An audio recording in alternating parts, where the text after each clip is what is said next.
ਜਥੇਦਾਰ ਸਾਹਿਬ ਨੇ ਕਿਹਾ ਕਿ ਬਾਕੀ ਕੌਮਾਂ ਜਾਂ ਬਾਕੀ ਲੋਕ ਭਾਵੇਂ ਲੋਕ ਛਿਪ ਕੇ ਟ੍ਰੇਨਿੰਗ ਦਿੰਦੇ, ਹੁਣ ਅਸੀਂ ਸ਼ਰੇਆਮ ਟ੍ਰੇਨਿੰਗ ਦੇਵਾਂਗੇ। ਗਿਆਨੀ ਜੀ ਦੱਸ ਸਕਦੇ ਨੇ ਕਿ ਉਹੀ ਧਰਮ ਪ੍ਰਚਾਰ ਕਮੇਟੀ ਹੈ ਜਿਸ ਨੂੰ ਹੁਣ ਸੁਰਜੀਤ ਕੀਤੇ ਜਾਣਾ ਹੈ ਤੇ ਜਿਸ ਤੇ ਐਡਾ ਵੱਡਾ ਬਦਨਾਮੀ ਦਾ ਦਾਗ ਲੱਗਾ, ਜਿਸ ਦੇ ਮੈਂਬਰ ਸੁੱਚਾ ਸਿੰਘ ਲੰਗਾ ਸਨ। ਗੱਲ ਕਰਦੇ ਹੋ ਨਸ਼ਿਆਂ ਤੋਂ ਨੌਜਵਾਨਾਂ ਨੂੰ ਦੂਰ ਕਰਨ ਦੀ। ਉਸ ਪਰਿਵਾਰ ਦੇ ਅੱਜ ਵੀ ਪੰਜਾਬ ਦੇ ਕਈ ਸ਼ਹਿਰਾਂ ਦੇ ਵਿੱਚ ਵੱਡੇ ਵੱਡੇ ਰੈਸਟੋਰੈਂਟ ਨੇ ਤੇ ਬੀਅਰ ਬਾਰਾਂ ਨੇ। ਤੁਸੀਂ ਸਿਖਲਾਈ ਕੇਂਦਰ ਖੋਲੋਗੇ ਹਥਿਆਰਾਂ ਦੇ, ਤਾਂਤੀ ਸਾਜ਼ਾਂ ਵਾਲਾ ਹੁਕਮ ਚਾੜ ਦਿੱਤਾ ਹੈ। ਕੀ ਤੁਸੀਂ ਦੱਸ ਸਕਦੇ ਹੋ ਕਿ ਪਿਛਲੇ ਇੰਨੇ ਸਾਲਾਂ ਦੇ ਵਿੱਚ ਜਿਹੜੇ ਅਦਾਰੇ ਸ਼੍ਰੋਮਣੀ ਕਮੇਟੀ ਦੇ ਅੰਡਰ ਚੱਲ ਰਹੇ ਨੇ, ਉਹਨਾਂ ਵਿੱਚ ਕਿੱਥੇ ਕਿੱਥੇ ਜਿਹੜੇ ਨੇ ਤਾਂਤੀ ਸਾਜ਼ਾਂ ਦੀ ਟ੍ਰੇਨਿੰਗ ਜਿਹੜੀ ਹੈ ਗੁਰਮਤਿ ਸੰਗੀਤ ਦੇ ਵਿੱਚ ਦਿੱਤੀ ਜਾ ਰਹੀ ਹੈ। ਤੁਸੀਂ ਯਹੂਦੀਆਂ ਵਾਂਗ ਦੂਸਰੇ ਦੇਸ਼ਾਂ ਦੀ ਆਰਥਿਕਤਾ ਤੇ ਕਬਜ਼ਾ ਕਰੋ। ਕਬਜ਼ਾ ਕਿਵੇਂ ਕਰਨਾ ਭਾਈ, ਕਿਉਂ ਕਰਨਾ? ਸਿੱਖਾਂ ਦਾ ਮੱਕਾ ਹੈ, ਵੈਟੀਕਨ ਹੈ, ਸ੍ਰੀ ਦਰਬਾਰ ਸਾਹਿਬ ਅੰਮ੍ਰਿਤਸਰ। ਅਸੀਂ ਏਅਰਪੋਰਟ ਵੀ ਬਣਾ ਲਈ ਉੱਥੇ, ਉਸ ਦਾ ਨਾਮ ਰਾਜਾ ਸਾਂਸੀ ਤੋਂ ਬਦਲ ਕੇ ਗੁਰੂ ਰਾਮਦਾਸ ਜੀ ਅੰਤਰਰਾਸ਼ਟਰੀ ਹਵਾਈ ਅੱਡਾ ਵੀ ਕਰ ਲਿਆ। ਪਰ ਕੀ ਉੱਥੇ ਸਿਗਰਟਾਂ ਤੇ ਸ਼ਰਾਬ ਦੀਆਂ ਦੁਕਾਨਾਂ ਚੁੱਕਣ ਦੀ ਕਿਸੇ ਨੇ ਗੱਲ ਕੀਤੀ? ਮਹਾਤਮਾ ਗਾਂਧੀ ਦੀ ਸਟੇਟ ਵਿੱਚ ਸ਼ਰਾਬਬੰਦੀ ਤੇ ਸਾਡੇ ਇੱਕ ਸ਼ਹਿਰ ਵਿੱਚ ਵੀ ਹੈ ਨਹੀਂ। ਰਾਜਨੀਤਿਕ ਰੋਟੀਆਂ ਸੇਕਣ ਦੇ ਵਿੱਚ ਕੋਈ ਕਸਰ ਬਾਕੀ ਨਹੀਂ ਛੱਡੀ। ਖਾਸ ਤੌਰ ਤੇ ਉਹਨਾਂ ਦੋ ਚਾਰ ਆਗੂਆਂ ਨੇ ਜਿਨ੍ਹਾਂ ਨੇ ਸ਼ਰੇਆਮ ਸਰਦਾਰ ਸੁਖਬੀਰ ਸਿੰਘ ਬਾਦਲ, ਕੈਪਟਨ ਅਮਰਿੰਦਰ ਸਿੰਘ, ਭਾਜਪਾ ਦੇ ਇੱਕ ਆਗੂ ਜਿਨ੍ਹਾਂ ਨੇ ਕਹਿੰਦੇ ਸੀ ਕਿ ਇਹ ਤੇ ਗੁੰਡੇ ਨੇ, ਇਹ ਤੇ ਗੁੰਡਿਆਂ ਨਾਲ ਸੰਬੰਧ ਨੇ, ਸਿੱਧੂ ਮੂਸੇਵਾਲੇ ਦੇ ਗੈਂਗਸਟਰਾਂ ਨਾਲ ਸੰਬੰਧ ਨੇ। ਕੈਪਟਨ ਅਮਰਿੰਦਰ ਸਿੰਘ ਤੇ ਦੂਰੋਂ ਬੈਠੇ ਅੰਬਰਗੋਜ਼ੀਆਂ ਚਲਾਉਂਦੇ ਨੇ। ਭਾਜਪਾ ਨੇ ਵਿਅਕਤੀ ਜਿਹੜੇ ਨੇ ਕਾਂਗਰਸ ਦੇ ਜਿਹੜੇ ਨੇ ਜੁਆਇਨ ਕਰਵਾਏ ਨੇ, ਉਹ ਭਾਜਪਾ ਦਾ ਪੰਜਾਬ ਦੇ ਵਿੱਚ ਕੋਈ ਪੈਂਠ ਬਣਾਉਣ ਦੇ ਵਿੱਚ ਕਾਮਯਾਬ ਹੋਣਗੇ। ਜਦੋਂ ਰਾਜਾ ਵੜਿੰਗ ਖਿਜੇ ਪਏ ਨੇ, ਪ੍ਰਧਾਨਗੀ ਨੂੰ ਇਸ ਵੇਲੇ ਹੱਥ ਪਿਆ ਹੋਇਆ। ਕਿਉਂ? ਕੇਂਦਰੀ ਹਾਈਕਮਾਨ ਸਮਝਦੀ ਕਾਂਗਰਸ ਦੀ ਕਿ ਕਾਹਦਾ ਪ੍ਰਧਾਨ ਹੈ ਜਿਹੜਾ ਆਪਣੇ ਬੰਦੇ ਨਹੀਂ ਸਾਂਭ ਸਕਦਾ। ਇਸ ਤਰ੍ਹਾਂ ਅਸੀਂ ਲਿਸਟ ਬਣਾਉਣ ਲੱਗੀਏ ਨਾ ਕੌਣ ਕਿਹੜੀ ਪਾਰਟੀ ਵਿੱਚ ਕਦੋਂ ਸੀ, ਤੇ ਸਾਨੂੰ ਕਈ ਹਫ਼ਤੇ ਲੰਘ ਜਾਣਗੇ। ਫਿਰ ਜਾਖੜ ਬਾਰੇ ਵੀ ਸੁਖਜਿੰਦਰ ਰੰਧਾਵਾ ਸ਼ਰੇਆਮ ਕਹਿ ਰਹੇ ਸੀ ਕਿ ਜਿਸ ਨੂੰ ਤੁਸੀਂ ਮਾਵਾਂ ਭੈਣਾਂ ਦੀਆਂ ਗਾਲਾਂ ਕੱਢੀਆਂ ਸੀ ਆਪਣੀ ਪਾਰਟੀ ਦੇ ਵਿੱਚ, ਹੁਣ ਤੁਹਾਡੀ ਬਰਾਬਰ ਕੁਰਸੀ ਲੱਗਣੀ ਹੈ ਭਾਰਤੀ ਜਨਤਾ ਪਾਰਟੀ ਵਿੱਚ।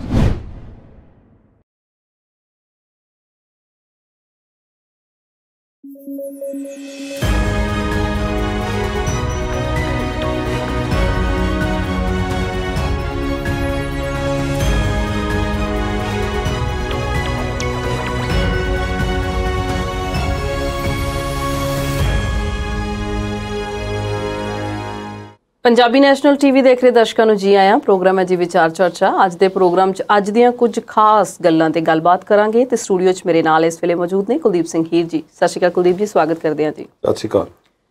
ਅੱਜ 6 ਜੂਨ ਹੈ, ਘੱਲੂਘਾਰਾ ਦਿਵਸ ਹੈ ਤੇ ਜਿਹੜੇ ਸ਼੍ਰੀ ਅਕਾਲ ਤਖਤ ਸਾਹਿਬ ਦੇ ਜਥੇਦਾਰ ਗਿਆਨੀ ਹਰਪ੍ਰੀਤ ਸਿੰਘ ਨੇ ਕੌਮ ਨੂੰ ਸੰਬੋਧਨ ਕੀਤਾ ਹੈ, ਸੰਦੇਸ਼ ਦਿੰਦੇ ਨੇ, ਕਹਿੰਦੇ ਨੇ ਅਸੀਂ ਖੁੱਲ੍ਹੇਆਮ ਹਥਿਆਰਾਂ ਦੀ ਜਿਹੜੀ ਸਿਖਲਾਈ ਹੈ ਬੱਚਿਆਂ ਨੂੰ ਦੇਣੀ ਹੈ। ਤੇ ਉਧਰਲੇ ਬੰਨੇ ਜਿਹੜੇ ਸੁਖਜਿੰਦਰ ਸਿੰਘ ਰੰਧਾਵਾ ਨੇ ਉਹ ਉਹਨਾਂ ਨੂੰ ਕਹਿੰਦੇ ਨੇ ਕਿ ਤੁਹਾਡਾ ਕੰਮ ਸਿੰਘ ਬਣਾਉਣਾ ਹੈ ਤੇ ਸਿੰਘ ਦਾ ਮਤਲਬ ਹੁੰਦਾ ਹੈ ਸ਼ੇਰ, ਤੇ ਜਿਹੜਾ ਸ਼ੇਰ ਹੁੰਦਾ ਹੈ ਉਹ ਆਪਣੀ ਰੱਖਿਆ ਆਪੇ ਕਰ ਲੈਂਦਾ ਹੈ। ਗਿਆਨੀ ਹਰਪ੍ਰੀਤ ਸਿੰਘ ਹੋਰ ਵੀ ਬਹੁਤ ਸਾਰੀਆਂ ਗੱਲਾਂ ਕਰਦੇ ਨੇ ਤੇ ਜਰਾ ਤਫਸੀਲ ਦੇ ਨਾਲ ਦਰਸ਼ਕਾਂ ਨੂੰ ਦੱਸਿਓ ਵੀ ਕਹਿਣਾ ਕੀ ਚਾਹੁੰਦੇ ਨੇ। ਉਹ ਸਹੀ ਮਾਇਨੇ ਦੇ ਵਿੱਚ ਦਿਲੋਂ ਕੀ ਕਹਿਣਾ ਚਾਹੁੰਦੇ ਨੇ ਇਸ ਗੱਲ ਦਾ ਮੈਂ ਨਿਤਾਰਾ ਨਹੀਂ ਕਰ ਸਕਿਆ। ਉਹਨਾਂ ਨੇ ਅੱਜ ਕਈ ਮੁੱਦਿਆਂ ਨੂੰ ਛੁਇਆ, ਪਰ ਪਿਛਲੇ ਮੈਂ ਫੇਰ ਰਿਪੀਟ ਕਰਾਂਗਾ, ਸਮਾਂ ਬਰਬਾਦ ਹੁੰਦਾ ਵੈਸੇ ਪ੍ਰੋਗਰਾਮ ਦਾ। ਪਿਛਲੇ ਮਹੀਨੇ ਤੋਂ ਜਿਹੜੇ 4-5 ਮੁੱਦੇ ਉਹਨਾਂ ਨੇ ਉਠਾਏ ਨੇ, ਉਹਨਾਂ ਵਿੱਚੋਂ ਹਰ ਸਿੱਖ ਜਿਹੜਾ ਹੈ ਉਹ 4 ਬੱਚੇ ਪੈਦਾ ਕਰੇ। ਟੈਸਟ ਟਿਊਬ ਸੈਂਟਰਾਂ ਨੇ ਸਾਡੀਆਂ ਨਸਲਾਂ ਬਦਲ ਦਿੱਤੀਆਂ। ਹਰ ਸਿੱਖ ਹਥਿਆਰ ਰੱਖੇ ਤੇ ਤਾਂਤੀ ਸਾਜ਼ਾਂ ਨਾਲ ਹੀ ਕੀਰਤਨ ਸ਼੍ਰੀ ਦਰਬਾਰ ਸਾਹਿਬ ਦੇ ਅੰਦਰ ਹੋਵੇ। ਹਾਰਮੋਨੀਅਮ ਪਰੇ ਕਰ ਦਿਓ, ਸਾਡਾ ਸਾਜ਼ ਨਹੀਂ ਉਹ 3 ਸਾਲਾਂ ਦੇ ਵਿੱਚ ਇਹਨੂੰ ਪਰੇ ਕਰ ਦਿਓ। ਇਹ 4 ਸਵਾਲ ਤੇ ਪੰਜਵਾਂ ਜਿਹੜਾ ਸਭ ਤੋਂ ਇੰਪੋਰਟੈਂਟ ਸੀ, ਉਸ ਦਾ ਨਾਮ ਮੁੜ ਕੇ ਨਹੀਂ ਲਿਆ ਤੇ ਅੱਜ ਵੀ ਨਹੀਂ ਲਿਆ। ਕਿਹੜਾ ਸਵਾਲ ਹੈ ਕਿ ਸ਼੍ਰੀ ਦਰਬਾਰ ਸਾਹਿਬ ਅੰਮ੍ਰਿਤਸਰ ਤੋਂ ਗੁਰਬਾਣੀ ਦਾ ਪ੍ਰਸਾਰਣ ਕੀਰਤਨ ਦਾ ਸ਼੍ਰੋਮਣੀ ਗੁਰਦੁਆਰਾ ਪ੍ਰਬੰਧਕ ਕਮੇਟੀ ਆਪ ਕਰੇ। ਅਸੀਂ ਕਿਸੇ ਚੈਨਲ ਦਾ ਨਾਮ ਨਹੀਂ ਲੈਂਦੇ, ਕਿਸੇ ਨਾਲ ਦੁਸ਼ਮਣੀ ਨਹੀਂ ਸਾਡੀ। ਪਰ ਸਿੱਖਾਂ ਦੀ ਇੰਨੀ ਵੱਡੀ ਸੰਸਥਾ ਜਿੱਥੇ ਇੰਨੇ ਵੱਡੇ ਵਾਅਦੇ ਤੇ ਦਾਅਵੇ ਕੀਤੇ ਗਏ, ਅੱਜ ਫਸੀਲ ਤੋਂ ਸ਼੍ਰੀ ਅਕਾਲ ਤਖਤ ਸਾਹਿਬ ਦੀ ਫਸੀਲ ਤੋਂ ਸਿੱਖਾਂ ਦੀ ਹਾਈਐਸਟ ਸੀਟ ਹੈ ਤੇ ਉਸ ਨੂੰ ਬਾਰ-ਬਾਰ ਇਸ ਤਰ੍ਹਾਂ ਲੋਕ ਚੈਲੰਜ ਕਰਦੇ ਨੇ। ਕੋਈ ਸਾਨੂੰ ਵੀ ਆਖੇਗਾ ਕਿ ਤੁਸੀਂ ਵੀ ਸਕਰੀਨ ਤੇ ਬੈਠ ਕੇ ਅਕਾਲ ਤਖਤ ਸਾਹਿਬ ਦੀ ਸਰਵਉੱਚਤਾ ਨੂੰ ਚੈਲੰਜ ਕਰ ਰਹੇ ਹੋ। ਗੱਲ ਇਹ ਹੈ ਕਿ ਜਦੋਂ ਚੈਲੰਜ ਕਰਨ ਵਾਲੇ ਇਹਨਾਂ ਦੇ ਆਪਣੇ ਹੀ ਇੰਨੇ ਨੇ, ਫਿਰ ਸਾਨੂੰ ਤੇ ਕਰਨ ਦਾ ਕੋਈ, ਸਾਡੇ ਕਰਨ ਜਾਂ ਨਾ ਕਰਨ ਨਾਲ ਫਰਕ ਕੋਈ ਨਹੀਂ ਪੈਣਾ। ਜਿਹੜੀ ਸੁਖਜਿੰਦਰ ਸਿੰਘ ਰੰਧਾਵਾ ਨੇ ਗੱਲ ਕੀਤੀ ਆ, ਉਹਨਾਂ ਦੀ ਇੱਕ ਗੱਲ ਦਾ ਜਵਾਬ ਦੇ ਦਿੱਤਾ ਕਿ ਜਿਹੜੀ ਜਥੇਦਾਰ ਸਾਹਿਬ ਨੇ ਕਿਹਾ ਕਿ ਬਾਕੀ ਕੌਮਾਂ ਜਾਂ ਬਾਕੀ ਲੋਕ ਭਾਵੇਂ ਲੋਕ ਛਿਪ ਕੇ ਟ੍ਰੇਨਿੰਗ ਦਿੰਦੇ, ਹੁਣ ਅਸੀਂ ਸ਼ਰੇਆਮ ਟ੍ਰੇਨਿੰਗ ਦੇਵਾਂਗੇ ਜਿਸ ਵਿੱਚ ਗੱਤਕਾ ਹੈ, ਨਿਸ਼ਾਨੇਬਾਜ਼ੀ ਆ, ਹੋਰ ਹੈ, ਪਤਾ ਨਹੀਂ ਕਿਹੜੀ ਕਿਹੜੀ ਟ੍ਰੇਨਿੰਗ ਉਹਨਾਂ ਨੇ ਦੇਣੀ ਤੇ ਕਿਹੜੇ ਕਿਹੜੇ ਲਾਇਸੈਂਸੀ ਹਥਿਆਰ ਦੀ ਇੰਨੀ ਜ਼ਿਆਦਾ ਜ਼ਬਰਦਸਤ ਟ੍ਰੇਨਿੰਗ ਦੇਣ ਦੀ ਲੋੜ ਹੈ। ਹੁਣ ਗੱਲ ਇਹ ਹੈ ਕਿ ਕਿ ਸਾਡੀ ਅੱਜ ਦੀ ਨੰਬਰ 1 ਪ੍ਰਾਇੋਰਟੀ ਇਹ ਹੈ, ਪਰ ਉਹਨਾਂ ਨੇ ਮੁੱਦੇ ਹੋਰ ਵੀ ਛੋਏ ਆ ਜਿਹੜੇ ਇਸ ਗੱਲ ਦੇ ਥੱਲੇ ਦਬ ਗਏ ਨੇ, ਉਹ ਸਾਹਮਣੇ ਨਿਕਲ ਕੇ ਨਹੀਂ ਆ ਰਹੇ। ਉਹਨਾਂ ਨੂੰ ਆਮ ਮੀਡੀਆ ਦੇ ਵਿੱਚ ਉਹਨਾਂ ਦਾ ਜ਼ਿਕਰ ਨਹੀਂ ਕੀਤਾ ਜਾ ਰਿਹਾ। ਉਹ ਕਿਹੜੇ ਨੇ ਕਿ ਧਰਮ ਪ੍ਰਚਾਰ ਦਾ ਕੰਮ ਜ਼ੋਰ ਸ਼ੋਰ ਨਾਲ ਕੀਤਾ ਜਾਵੇ। ਆਰਥਿਕ ਤੇ ਸਮਾਜਿਕ ਤੇ ਰਾਜਨੀਤਿਕ ਤੌਰ ਤੇ 1947 ਤੋਂ ਜੋ ਸਿੱਖਾਂ ਨੂੰ ਕਮਜ਼ੋਰ ਕਰਨ ਦੀ ਰਵਾਇਤ ਜਵਾਹਰ ਲਾਲ ਨਹਿਰੂ ਦੇ ਟਾਈਮ ਤੇ ਸ਼ੁਰੂ ਹੋਈ ਹੈ, ਉਸ ਨੂੰ ਦੁਬਾਰਾ ਠੀਕ ਕੀਤਾ ਜਾਵੇ ਤਾਂ ਕਿ ਸਿੱਖ ਮਜ਼ਬੂਤ ਹੋ ਸਕਣ। ਸਿੱਖਾਂ ਦੇ ਨੌਜਵਾਨਾਂ ਨੂੰ ਨਸ਼ਿਆਂ ਤੋਂ ਦੂਰ ਰੱਖਿਆ ਜਾਵੇ, ਪੜ੍ਹਾਈ ਵੱਲ ਨੂੰ ਪ੍ਰੇਰਿਤ ਕੀਤਾ ਜਾਵੇ ਤਾਂ ਕਿ ਉਹ ਯਹੂਦੀਆਂ ਵਾਂਗ ਬਾਕੀ ਦੇਸ਼ਾਂ ਦੀਆਂ ਆਰਥਿਕਤਾ ਤੇ ਕਬਜ਼ਾ ਕਰ ਸਕਣ। ਹੁਣ ਇਹ ਗੱਲ ਇਹ ਹੈ ਕਿ ਈਸਾਈ ਧਰਮ ਦੇ ਪ੍ਰਚਾਰ ਤੇ ਵੀ ਉਹਨਾਂ ਨੇ ਜਿਹੜਾ ਹੈ ਕਿੰਤੂ ਪ੍ਰੰਤੂ ਕੀਤਾ ਹੈ ਕਿ ਪੰਜਾਬ ਦੇ ਹਰ ਪਿੰਡ ਦੇ ਵਿੱਚ ਚਰਚ ਬਣ ਰਹੀ ਹੈ, ਸਾਡੇ ਲਈ ਚਿੰਤਾ ਦਾ ਵਿਸ਼ਾ। ਪਰ ਮੈਂ ਇਹਨਾਂ ਨੂੰ ਆਪਣੇ ਤੌਰ ਤੇ ਕੱਲੇ ਨੁਕਤੇ ਨੂੰ ਜਿਹੜਾ ਵਿਚਾਰਨ ਦਾ ਯਤਨ ਕਰਦਾ। ਹੁਣ ਗੱਲ ਜਦੋਂ ਕਰਦੇ ਨੇ ਕਿ ਧਰਮ ਦਾ ਪ੍ਰਚਾਰ ਹੋਣਾ ਚਾਹੀਦਾ ਤੇ ਏਅਰ ਕੰਡੀਸ਼ਨਡ ਕਮਰਿਆਂ ਨੂੰ ਛੱਡ ਕੇ ਤੁਹਾਨੂੰ ਬਾਹਰ ਨਿਕਲਣਾ ਪਏਗਾ ਤੇ ਸਰਹੱਦੀ ਪਿੰਡਾਂ ਦੇ ਵਿੱਚ ਖਾਸ ਤੌਰ ਤੇ ਜਾ ਕੇ ਪ੍ਰਚਾਰ ਦਾ ਕੰਮ ਕਰਨਾ ਪਏਗਾ ਜੀ। ਕੀ ਗਿਆਨੀ ਜੀ ਦੱਸ ਸਕਦੇ ਨੇ ਕਿ ਉਹੀ ਧਰਮ ਪ੍ਰਚਾਰ ਕਮੇਟੀ ਹੈ ਜਿਸ ਨੂੰ ਹੁਣ ਸੁਰਜੀਤ ਕੀਤੇ ਜਾਣਾ ਹੈ ਤੇ ਜਿਸ ਤੇ ਐਡਾ ਵੱਡਾ ਬਦਨਾਮੀ ਦਾ ਦਾਗ ਲੱਗਾ, ਜਿਸ ਦੇ ਮੈਂਬਰ ਸੁੱਚਾ ਸਿੰਘ ਲੰਗਾਹ ਸਨ ਤੇ ਉਹ ਸਰਕਾਰੀ ਤੌਰ ਤੇ ਉਹਨਾਂ ਦਾ ਹੱਥ ਪੈਂਦਾ ਸੀ। ਇਸ ਕਰਕੇ ਸਭ ਕੁਝ ਜਾਣਦੇ ਹੋਏ ਵੀ ਉਦੋਂ ਤੱਕ ਉਹਨਾਂ ਨੂੰ ਧਰਮ ਪ੍ਰਚਾਰ ਕਮੇਟੀ ਤੋਂ ਲਾਂਭੇ ਨਹੀਂ ਕੀਤਾ ਗਿਆ ਜਿੰਨੀ ਦੇਰ ਤੱਕ ਉਹਨਾਂ ਦੀ ਇੱਕ ਅਸ਼ਲੀਲ ਵੀਡੀਓ ਸਾਹਮਣੇ ਨਹੀਂ ਆ ਗਈ। ਕਿ ਇਸ ਬਾਰੇ ਕੋਈ ਜਵਾਬ ਉਹਨਾਂ ਦਾ ਹੈ? ਅੱਗੇ ਚੱਲਦੇ ਹਾਂ। ਸਿੱਖ ਕੌਮ ਦੀ ਸਿੱਖਿਆ ਦੇ ਨਾਂ ਤੇ ਚੀਫ ਖਾਲਸਾ ਦੀਵਾਨ, ਜਿਸ ਨੂੰ ਸ਼ਾਰਟ ਦੇ ਵਿੱਚ CKD ਆਖ ਦਿੰਦੇ ਆ, ਚੀਫ ਖਾਲਸਾ ਦੀਵਾਨ ਪਿਛਲੇ ਕੁਝ ਸਮਿਆਂ ਦੇ ਵਿੱਚ 13-14 ਸਾਲ, ਹੁਣ ਨਹੀਂ ਕਈ ਸਾਲਾਂ ਤੋਂ ਛੁਟਕਾਰਾ ਹੋ ਗਿਆ ਹੈ, 13-14 ਸਾਲ ਲਗਾਤਾਰ ਚੀਫ ਖਾਲਸਾ ਦੀਵਾਨ, ਜਿਸ ਦੇ ਅੰਡਰ ਇੰਨੇ ਸਕੂਲ ਕਾਲਜ ਹੋਰ ਇੰਨੇ ਅਦਾਰੇ ਚੱਲਦੇ ਨੇ ਤੇ ਚੰਗੇ ਅਦਾਰਿਆਂ ਦੇ ਵਿੱਚ ਚੰਗੀਆਂ ਜੋ ਸੁਸਾਇਟੀਆਂ ਨੇ ਉਹਨਾਂ ਦੇ ਵਿੱਚ ਇਸ ਦਾ ਜ਼ਿਕਰ ਆਉਂਦਾ ਸੀ। ਚੀਫ ਖਾਲਸਾ ਦੀਵਾਨ ਦੀ ਇਜਾਰੇਦਾਰੀ, ਉਸ ਦੀ ਵਾਗਡੋਰ ਇੱਕ ਪਰਿਵਾਰ ਦੇ ਹੱਥ ਵਿੱਚ ਦੇ ਦਿੱਤੀ ਗਈ। ਤੁਸੀਂ ਗੱਲ ਕਰਦੇ ਹੋ ਨਸ਼ਿਆਂ ਤੋਂ ਨੌਜਵਾਨਾਂ ਨੂੰ ਦੂਰ ਕਰਨ ਦੀ। ਉਸ ਪਰਿਵਾਰ ਦੇ ਅੱਜ ਵੀ ਪੰਜਾਬ ਦੇ ਕਈ ਸ਼ਹਿਰਾਂ ਦੇ ਵਿੱਚ ਵੱਡੇ ਰੈਸਟੋਰੈਂਟ ਨੇ ਤੇ ਬੀਅਰ ਬਾਰਾਂ ਨੇ। ਸ਼ਰਾਬ ਦੇ ਵੱਡੇ ਕਾਰੋਬਾਰੀਆਂ ਨਾਲ ਰਿਸ਼ਤੇਦਾਰੀ ਹੈ। ਉਸ ਵਿਅਕਤੀ ਨੂੰ ਵੀ ਉਦੋਂ ਤੱਕ ਉਸ ਦੀ ਪੋਸਟ ਤੋਂ ਚੀਫ ਖਾਲਸਾ ਦੀਵਾਨ ਦੀ ਤੋਂ ਲਾਂਭੇ ਨਹੀਂ ਕੀਤਾ ਗਿਆ ਜਦੋਂ ਉਸ ਦੀ ਇੱਕ ਨਕਮੀ ਜਿਹੀ ਵੀਡੀਓ ਸਾਹਮਣੇ ਨਹੀਂ ਆ ਗਈ। ਸਭ ਕੁਝ ਜਾਣਦੇ ਹੁੰਦੇ ਹੋਏ ਕਿ ਉਹ ਕਿਸ ਤਰ੍ਹਾਂ ਦੇ ਵਿਅਕਤੀ ਨੇ, ਕਿਸ ਤਰ੍ਹਾਂ ਦਾ ਨੁਕਸਾਨ ਸਾਡੀਆਂ ਸੰਸਥਾਵਾਂ ਨੂੰ ਪਹੁੰਚਾ ਸਕਦੇ ਨੇ ਤੇ 14-15 ਸਾਲਾਂ ਦੇ ਵਿੱਚ ਉਹਨਾਂ ਨੇ ਕੀ ਕਰ ਦਿੱਤਾ ਸਾਡੀਆਂ ਸੰਸਥਾਵਾਂ ਦਾ, ਇਸ ਗੱਲ ਦੀ ਕੋਈ ਜਵਾਬਦੇਹੀ ਹੈ? ਹੁਣ ਜੇ ਅਸੀਂ ਅੱਗੇ ਵੀ ਚੱਲਣਾ ਹੋਵੇ ਕਿ ਅੱਗੇ ਉਹ ਇਸ ਵਿੱਚ ਸੁਧਾਰ ਕਰਨਾ ਚਾਹੁੰਦੇ ਨੇ ਤਾਂ ਫਿਰ ਇੰਨਾ ਜੇਰਾ ਰੱਖਣਾ ਚਾਹੀਦਾ ਹੈ ਕਿ ਅਸੀਂ ਪਿਛਲੀਆਂ ਗਲਤੀਆਂ ਦਾ ਨਾਮ ਲੈ ਕੇ ਅੱਜ ਬਜਾਏ ਇਸ ਦੇ ਕਿ ਜਵਾਹਰ ਲਾਲ ਨਹਿਰੂ ਜਾਂ ਦੂਜਿਆਂ ਤੀਜਿਆਂ ਤੇ ਇਲਜ਼ਾਮ ਲਈਏ ਕਿ ਫਲਾਣੇ ਨੇ ਸਾਨੂੰ ਦਬਾ ਦਿੱਤਾ, ਫਲਾਣਿਆਂ ਨੇ ਆਹ ਕਰ ਦਿੱਤਾ, ਈਸਾਈ ਸਾਡੇ ਮੋਢਿਆਂ ਤੇ ਆ ਕੇ ਬਹਿ ਗਏ, ਉਹਨਾਂ ਨੇ ਘਰ ਪਿੰਡ ਦੇ ਵਿੱਚ ਗਿਰਜਾ ਘਰ ਬਣਾ ਲਏ। ਸਾਨੂੰ ਆਪਣੇ ਗਿਰੇਬਾਨ ਦੇ ਵਿੱਚ ਝਾਤੀ ਮਾਰਨੀ ਚਾਹੀਦੀ ਸੀ। ਅੱਜ ਉਹਨਾਂ ਕੋਲ ਮੌਕਾ ਸੀ ਜਥੇਦਾਰ ਸਾਹਿਬ ਦੇ ਕੋਲ ਕਿ ਉਹ ਫਸੀਲ ਤੇ ਖੜੇ ਹੋ ਕੇ ਆਪਣੇ ਸਿੱਖ ਕੌਮ ਜੋ ਸਾਰੀ ਉੱਥੇ ਬੈਠੀ ਹੋਈ ਸੀ, ਇੱਕ ਸੰਦੇਸ਼ ਉਹਨਾਂ ਦਾ ਦੂਰ ਤੱਕ ਜਾਣਾ ਸੀ। ਉਹ ਸਾਰਿਆਂ ਨੂੰ ਪਿਛਲੇ ਦੱਸਦੇ ਕਿ ਆ ਗਲਤੀਆਂ ਸਾਡੇ ਕੋਲੋਂ ਹੋਈਆਂ ਨੇ, ਅਸੀਂ ਇਹਨਾਂ ਨੂੰ ਕਬੂਲਦੇ ਹੋਏ, ਇਹਨਾਂ ਨੂੰ ਦਰੁਸਤ ਕਰਦੇ ਹੋਏ ਅੱਗੇ ਚੱਲਣ ਨੂੰ ਤਿਆਰ ਹਾਂ। ਤੁਸੀਂ ਸਿਖਲਾਈ ਕੇਂਦਰ ਖੋਲੋਗੇ ਹਥਿਆਰਾਂ ਦੇ, ਤੰਤੀ ਸਾਜ਼ਾਂ ਵਾਲਾ ਹੁਕਮ ਚਾੜ ਦਿੱਤਾ ਹੈ। ਕੀ ਤੁਸੀਂ ਦੱਸ ਸਕਦੇ ਹੋ ਕਿ ਪਿਛਲੇ ਇੰਨੇ ਸਾਲਾਂ ਦੇ ਵਿੱਚ ਜਿਹੜੇ ਅਦਾਰੇ ਸ਼੍ਰੋਮਣੀ ਕਮੇਟੀ ਦੇ ਅੰਡਰ ਚੱਲ ਰਹੇ ਨੇ ਉਹਨਾਂ ਵਿੱਚ ਕਿੱਥੇ ਜਿਹੜੇ ਨੇ ਤੰਤੀ ਸਾਜ਼ਾਂ ਦੀ ਟ੍ਰੇਨਿੰਗ ਜਿਹੜੀ ਹੈ ਗੁਰਮਤਿ ਸੰਗੀਤ ਦੇ ਵਿੱਚ ਦਿੱਤੀ ਜਾ ਰਹੀ ਹੈ? 3 ਜਾਂ 4 ਜਥੇ ਨੇ ਕੁੱਲ 117-18 ਜਥਿਆਂ ਦੇ ਵਿੱਚੋਂ ਜੋ ਹਜ਼ੂਰੀ ਰਾਖੀ ਨੇ, ਜੋ ਤੰਤੀ ਸਾਜ਼ਾਂ ਨਾਲ ਕੀਰਤਨ ਕਰ ਸਕਦੇ ਨੇ। ਤੁਸੀਂ ਜਾਂ ਤਾਂ ਇਹ ਕਹਿੰਦੇ ਹੁਕਮ ਦੇਣ ਦੀ ਬਜਾਏ ਜਿਸ ਦਿਨ ਤੁਸੀਂ ਦਿੱਤਾ ਸੀ ਕਿ ਭਾਈ ਅਸੀਂ ਇੱਕ ਅਕੈਡਮੀ ਬਣਾ ਰਹੇ ਹਾਂ, 2-3 ਬਣਾ ਰਹੇ ਪੰਜਾਬ ਦੇ ਵਿੱਚ, ਇੱਥੇ ਆਓ, ਜਿਹਨੇ ਕੀਰਤਨ ਕਰਨਾ ਫ੍ਰੀ ਦੀ ਉਹਨਾਂ ਨੂੰ ਟ੍ਰੇਨਿੰਗ ਦਿੱਤੀ ਜਾਵੇਗੀ, ਸਾਲ ਦਾ 2 ਸਾਲ ਦਾ 3 ਸਾਲ ਦਾ ਕੋਰਸ ਕਰੋ ਤੇ ਜਾਣ ਲੱਗਿਆ ਉਹਨਾਂ ਨੂੰ ਇੱਕ ਸਰਟੀਫਿਕੇਟ ਤੇ ਨਾਲ ਗੁਰਮਤਿ ਦੀ ਤੇ ਨਾਲ ਗੁਰਬਾਣੀ ਦੀ ਤੇ ਸੰਗੀਤ ਦੀ ਉਹਨਾਂ ਨੂੰ ਸਿਖਲਾਈ ਦਿੱਤੀ ਜਾਵੇਗੀ ਤੇ ਫਿਰ ਉਹਨਾਂ ਨੂੰ ਜਾਣ ਲੱਗਿਆਂ ਨੂੰ ਤੰਤੀ ਸਾਜ਼ ਮੁਫਤ ਦਿੱਤੇ ਜਾਣਗੇ। ਫਿਰ ਗੱਲ ਬਣਦੀ ਸੀ। ਹੁਕਮ ਦੇ ਦਿੱਤਾ। ਇੱਕ ਸਥਾਨ ਹੈ ਇਸੇ ਤਰ੍ਹਾਂ ਦਾ ਸੁਲਤਾਨਪੁਰ ਲੋਧੀ ਦੇ ਲਾਗੇ, ਉਸ ਬਾਰੇ ਇਹ ਕਿਹਾ ਜਾਂਦਾ ਹੈ ਕਿ ਸ਼੍ਰੀ ਗੁਰੂ ਨਾਨਕ ਦੇਵ ਜੀ ਨੇ ਭਾਈ ਮਰਦਾਨਾ ਜੀ ਨੂੰ ਆਖਿਆ ਕਿ ਤੁਸੀਂ ਹੁਣ ਇਹ ਰਵਾਬ ਜਿਹੜਾ ਤੁਸੀਂ ਵਜਾਉਂਦੇ ਹੋ ਇਹ ਇੰਨਾ ਪਸੰਦ ਨਹੀਂ ਹੈ ਸਾਨੂੰ, ਇਹ ਵਧੀਆ ਨਹੀਂ ਹੈ ਤੇ ਹੋਰ ਲੈ ਕੇ ਆਓ। ਜਿਸ ਪਿੰਡ ਵਿੱਚ ਉਹਨਾਂ ਨੂੰ ਭੇਜਿਆ ਉੱਥੇ ਇੱਕ ਰਵਾਬ ਬਣਾਉਣ ਵਾਲੇ ਵਿਅਕਤੀ ਦੀ ਯਾਦਗਾਰ ਗੁਰਦੁਆਰਾ ਸਾਹਿਬ ਉਸਾਰੇ ਹੋਏ ਆ, ਪਰ ਮੈਂ ਉੱਥੇ ਵਿਜ਼ਿਟ ਕੀਤਾ, ਉੱਥੇ ਇੱਕ ਉਸ ਤਰ੍ਹਾਂ ਦੇ ਰਵਾਬ ਦੀ ਫੋਟੋ ਵੀ ਨਹੀਂ ਹੈ। ਰਵਾਬ ਦਾ ਹੋਣਾ ਤੇ ਕੀ ਹੈ। ਸੋ ਇਸ ਤਰ੍ਹਾਂ ਦਾ ਪ੍ਰਬੰਧ ਹੈ ਸਾਡੀਆਂ ਸਿੱਖਿਆ ਸੰਸਥਾਵਾਂ ਦਾ। ਫਿਰ ਜਦੋਂ ਅਸੀਂ ਈਸਾਈਅਤ ਦੀ ਗੱਲ ਕਰਦੇ ਹੋ, ਤੁਸੀਂ ਈਸਾਈਅਤ ਦਾ ਨਾਮ ਲੈ ਕੇ ਜਿਹੜਾ ਹੈ ਉਹਨਾਂ ਨੂੰ ਕਹਿ ਦਿੱਤਾ ਕਿ ਉਹਨਾਂ ਦਾ ਪਸਾਰਾ ਹੋ ਰਿਹਾ ਹੈ। ਕੀ ਤੁਹਾਨੂੰ ਪਤਾ ਹੈ ਕਿ ਜਿਸ ਤੁਸੀਂ ਕੌਮ ਦੀ ਗੱਲ ਕਰ ਰਹੇ ਹੋ ਉਸ ਦਾ ਪਸਾਰਾ ਕਿੰਨਿਆਂ ਮੁਲਕਾਂ ਦੇ ਵਿੱਚ ਹੈ ਔਰ ਕਿਸ ਕਿਸਮ ਦਾ ਪਸਾਰਾ ਹੈ? ਕੀ ਉਹ ਦੂਜਿਆਂ ਨੂੰ ਵਧਣ ਫੁੱਲਣ ਤੋਂ ਇਸ ਤਰ੍ਹਾਂ ਚਿੰਤਤ ਹੁੰਦੇ ਨੇ? ਉਹ ਜੇ ਇਹ ਹਾਲਾਤ ਹੁੰਦੀ ਤਾਂ ਅੱਜ ਬਾਹਰਲੇ ਦੇਸ਼ਾਂ ਦੀਆਂ ਕੱਲੇ ਜਿੱਥੇ ਸਿੱਖ ਬਹੁਤਾਤ ਵਾਲੇ ਲੋਕ ਨੇ, ਸਿੱਖ ਭਾਈਚਾਰਾ ਰਹਿੰਦਾ ਹੈ, ਨਗਰ ਕੀਰਤਨ ਤੇ ਹੋਰ ਇਸ ਤਰ੍ਹਾਂ ਦੇ ਉਤਸਵ ਜਿਹੜੇ ਹੁੰਦੇ ਨੇ ਤੇ ਇੰਨੇ ਵੱਡੇ ਗੁਰੂ ਘਰ ਬਣਾ ਲੈਣੇ ਤੇ ਇੰਨੇ ਵੱਡੇ ਪ੍ਰੋਗਰਾਮ ਹੁੰਦੇ ਨੇ, ਵੱਡੇ ਅਹੁਦਿਆਂ ਤੇ ਸਾਡੇ ਲੋਕ ਬੈਠ ਗਏ ਨੇ। ਕੈਨੇਡਾ ਦੇ ਵਿੱਚ ਸਾਡੇ ਇੰਨੇ ਅਹੁਦੇਦਾਰ ਨੇ, ਮੈਂਬਰ ਪਾਰਲੀਮੈਂਟ ਨੇ, ਮੰਤਰੀ ਨੇ। ਤੁਸੀਂ ਇਸ ਗੱਲ ਨੂੰ ਕਿਵੇਂ ਜਸਟੀਫਾਈ ਕਰੋਗੇ? ਟੋਲਰੈਂਸ ਦੇ ਵਿੱਚ, ਬਰਦਾਸ਼ਤ ਕਰਨ ਦੇ ਲੈਵਲ ਦੇ ਵਿੱਚ ਇਹ ਗੱਲ ਕਿੱਥੇ ਆਉਂਦੀ ਹੈ? ਮੇਰਾ ਖਿਆਲ ਹੈ ਕਿ ਉਹਨਾਂ ਨੂੰ ਇੱਕ ਕਮਿਊਨਿਟੀ ਨੂੰ ਬਿਲਕੁਲ ਵੀ ਸਿੰਗਲ ਆਊਟ ਨਹੀਂ ਸੀ ਕਰਨਾ ਚਾਹੀਦਾ। ਆਪਣੇ ਧਰਮ ਪ੍ਰਚਾਰ ਦੀ ਗੱਲ ਕਰਦੇ ਤੇ ਜ਼ਿਆਦਾ ਬਿਹਤਰ ਹੋਣੀ ਸੀ। ਹੁਣ ਜਿਹੜੀ ਉਹਨਾਂ ਨੇ ਗੱਲ ਕੀਤੀ ਹੈ ਕਿ ਹਥਿਆਰਾਂ ਦੀ ਟ੍ਰੇਨਿੰਗ ਦੇਣੀ ਆ, ਉਹ ਸੁਖਜਿੰਦਰ ਸਿੰਘ ਰੰਧਾਵਾ ਨੇ ਕਿਹਾ ਕਿ ਸਿੰਘ ਸ਼ੇਰ ਨੂੰ ਟ੍ਰੇਨਿੰਗ ਦੀ ਲੋੜ ਨਹੀਂ ਹੁੰਦੀ। ਇੱਕ ਪਾਸੇ ਤੁਸੀਂ ਕਹਿੰਦੇ ਹੋ ਲਾਇਸੈਂਸੀ ਹਥਿਆਰ ਰੱਖੋ, ਕਿਹੜੇ? ਉਹੀ ਜਿਹੜੇ ਰਿਵਾਲਵਰ ਵਗੈਰਾ ਹੁੰਦੇ ਨੇ ਜਾਂ 12 ਬੋਰ ਹੈ ਜਾਂ ਕੋਈ 1-2 ਰਾਈਫਲਾਂ ਹੋਰ ਹੋਣਗੀਆਂ, ਮੈਨੂੰ ਬਹੁਤਾ ਪਤਾ ਨਹੀਂ ਇਹਨਾਂ ਬਾਰੇ। ਤੇ ਇਹਨਾਂ ਦੀ ਟ੍ਰੇਨਿੰਗ ਦੇਣੀ ਹੈ ਤੁਸੀਂ? ਇਹ ਕੋਈ ਬਹੁਤ ਹੀ ਵੱਡੀ ਗੱਲ ਤਾਂ ਨਹੀਂ, ਕੋਈ ਇਹ ਮਾਰਕੇ ਵਾਲੀ ਗੱਲ ਤਾਂ ਨਹੀਂ ਹੋਵੇਗੀ। ਦੂਸਰੀ ਗੱਲ, ਅੱਗੇ ਚੱਲਦੇ ਹਾਂ। ਤੁਸੀਂ ਯਹੂਦੀਆਂ ਵਾਂਗ ਦੂਸਰੇ ਦੇਸ਼ਾਂ ਦੀ ਆਰਥਿਕਤਾ ਤੇ ਕਬਜ਼ਾ ਕਰੋ। ਕਬਜ਼ਾ ਕਿਵੇਂ ਕਰਨਾ ਭਾਈ? ਕਿਉਂ ਕਰਨਾ? ਕੀ ਸਿੱਖ ਦੀ ਇਹੋ ਸੋਚ ਹੈ ਕਿ ਆਰਥਿਕਤਾ ਤੇ ਕਬਜ਼ਾ ਕਰਨਾ? ਇਹ ਕਿੱਥੇ ਲਿਖਿਆ? ਸਾਨੂੰ ਕੀ ਲੋੜ ਆ ਆਰਥਿਕਤਾ ਤੇ ਕਬਜ਼ਾ ਕਰਨ ਦੀ? ਜੇ ਇਹੋ ਹੀ ਗੱਲ ਹੈ ਤੇ ਤੁਹਾਨੂੰ ਪਤਾ ਹੋਣਾ ਚਾਹੀਦਾ ਕਿ ਸਿੱਖ ਕੌਮ ਦੇ ਬਹੁਤ ਸਾਰੇ, ਸਿੱਖ ਕੌਮ ਨਾਲ ਸੰਬੰਧ ਰੱਖਣ ਵਾਲੇ ਬਹੁਤ ਸਾਰੇ ਲੋਕ ਅੱਜ ਵੀ ਬਹੁਤ ਉੱਚੀਆਂ ਪਦਵੀਆਂ ਤੇ ਬੈਠੇ ਹੋਏ ਨੇ ਦੁਨੀਆ ਦੇ ਵਿੱਚ। ਅਸੀਂ ਉਹਨਾਂ ਕੋਲੋਂ ਕਿਹੜਾ ਕੰਮ ਲੈ ਲਿਆ ਹੁਣ ਤੱਕ?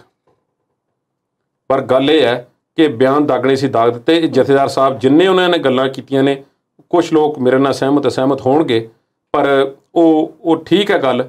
ਪਰ ਜੇ ਉਹ ਤਿਆਰੀ ਕਰਕੇ ਇਸ ਦੀ ਪੂਰੀ ਡਿਟੇਲ ਸੰਗਤ ਦੇ ਨਾਲ ਸਾਂਝੀ ਕਰਦੇ ਤੇ ਜ਼ਿਆਦਾ ਬਿਹਤਰ ਹੋਣਾ ਸੀ। ਪਰ ਜਿਹੜਾ ਇੱਕ ਸਭ ਤੋਂ ਪਹਿਲਾਂ ਉਹਨਾਂ ਨੇ ਮੁੱਦਾ ਉਠਾਇਆ ਸੀ ਤੇ ਜਿਸ ਬਾਰੇ ਹੁਣ ਉਹ ਬੋਲਦਾ ਵੀ ਕੋਈ ਨਹੀਂ ਹੈ ਕਿ ਸ਼੍ਰੋਮਣੀ ਗੁਰਦੁਆਰਾ ਪ੍ਰਬੰਧਕ ਕਮੇਟੀ ਆਪ ਸ੍ਰੀ ਦਰਬਾਰ ਸਾਹਿਬ ਅੰਮ੍ਰਿਤਸਰ ਦੇ ਕੀਰਤਨ ਦਾ ਪ੍ਰਸਾਰਣ ਕਰੇ। ਅਸੀਂ ਗੱਲ ਤੇ ਕਰਦੇ ਹਾਂ ਕਿ ਦੁਨੀਆ ਦੇ ਵਿੱਚ ਇਸ ਲੈਵਲ ਦਾ ਕੰਮ ਕਰੀਏ, ਆਪਣੇ ਬੱਚਿਆਂ ਨੂੰ ਐਜੂਕੇਸ਼ਨ ਦਈਏ। ਤੁਹਾਨੂੰ 20 ਸਾਡੇ ਬੱਚੇ ਕਹਿ ਚੁੱਕੇ ਨੇ, ਪਤਾ ਨਹੀਂ ਕਿੰਨੇ ਤਿਆਰ ਹੋਣਗੇ ਜਿਹੜੇ ਕਹਿ ਰਹੇ ਨੇ ਕਿ ਸਾਨੂੰ ਦੱਸੋ ਤਾਂ ਸਹੀ, ਤੁਹਾਨੂੰ YouTube ਦਾ, Facebook ਦਾ ਚੈਨਲ ਬਣਾ ਕੇ ਮਿੰਟਾਂ ਸਕਿੰਟਾਂ ਦੇ ਵਿੱਚ ਚਲਾ ਕੇ ਵਿਖਾਈਏ।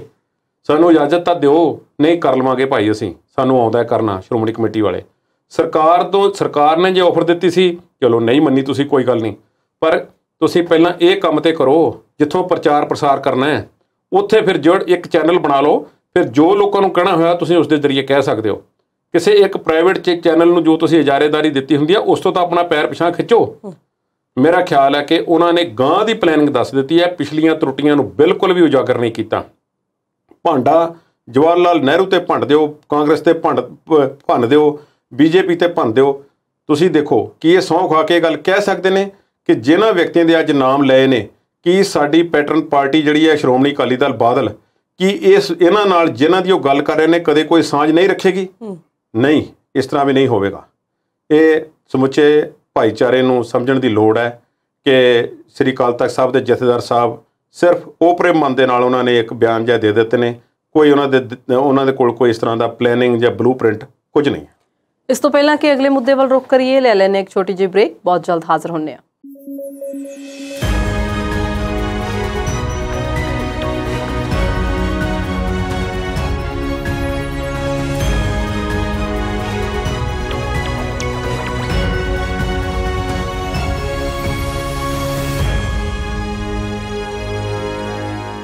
ਬ੍ਰੇਕ ਤੋਂ ਬਾਅਦ ਪੰਜਾਬੀ ਨੈਸ਼ਨਲ ਟੀਵੀ ਦੇ ਨਾਲ ਜੁੜੇ ਹੋਏ ਦਰਸ਼ਕਾਂ ਦਾ ਇੱਕ ਵਾਰ ਫਿਰ ਤੋਂ ਸਵਾਗਤ ਕਰਦੇ ਹਾਂ। ਕੁਲਦੀਪ ਜੀ, ਅਸੀਂ ਗੱਲ ਕਰ ਰਹੇ ਸੀ ਜਥੇਦਾਰ ਸਾਹਿਬ ਦੇ ਬਿਆਨ ਦੀ। ਭਾਵੇਂ ਤੂਤੀ ਉਹਨਾਂ ਨੇ ਦੁਬਾਰਾ ਉਹ ਵਜਾਈ ਹੈ, ਪਰ ਜਿਹੜੀ ਗੱਲ ਉਹ ਨਸ਼ਿਆਂ ਦੀ ਕਰਦੇ ਸੀ ਉਹ ਤਾਂ ਕਿਸੇ ਹੱਦ ਤੱਕ ਸਹੀ ਜਾਪਦੀ ਹੈ।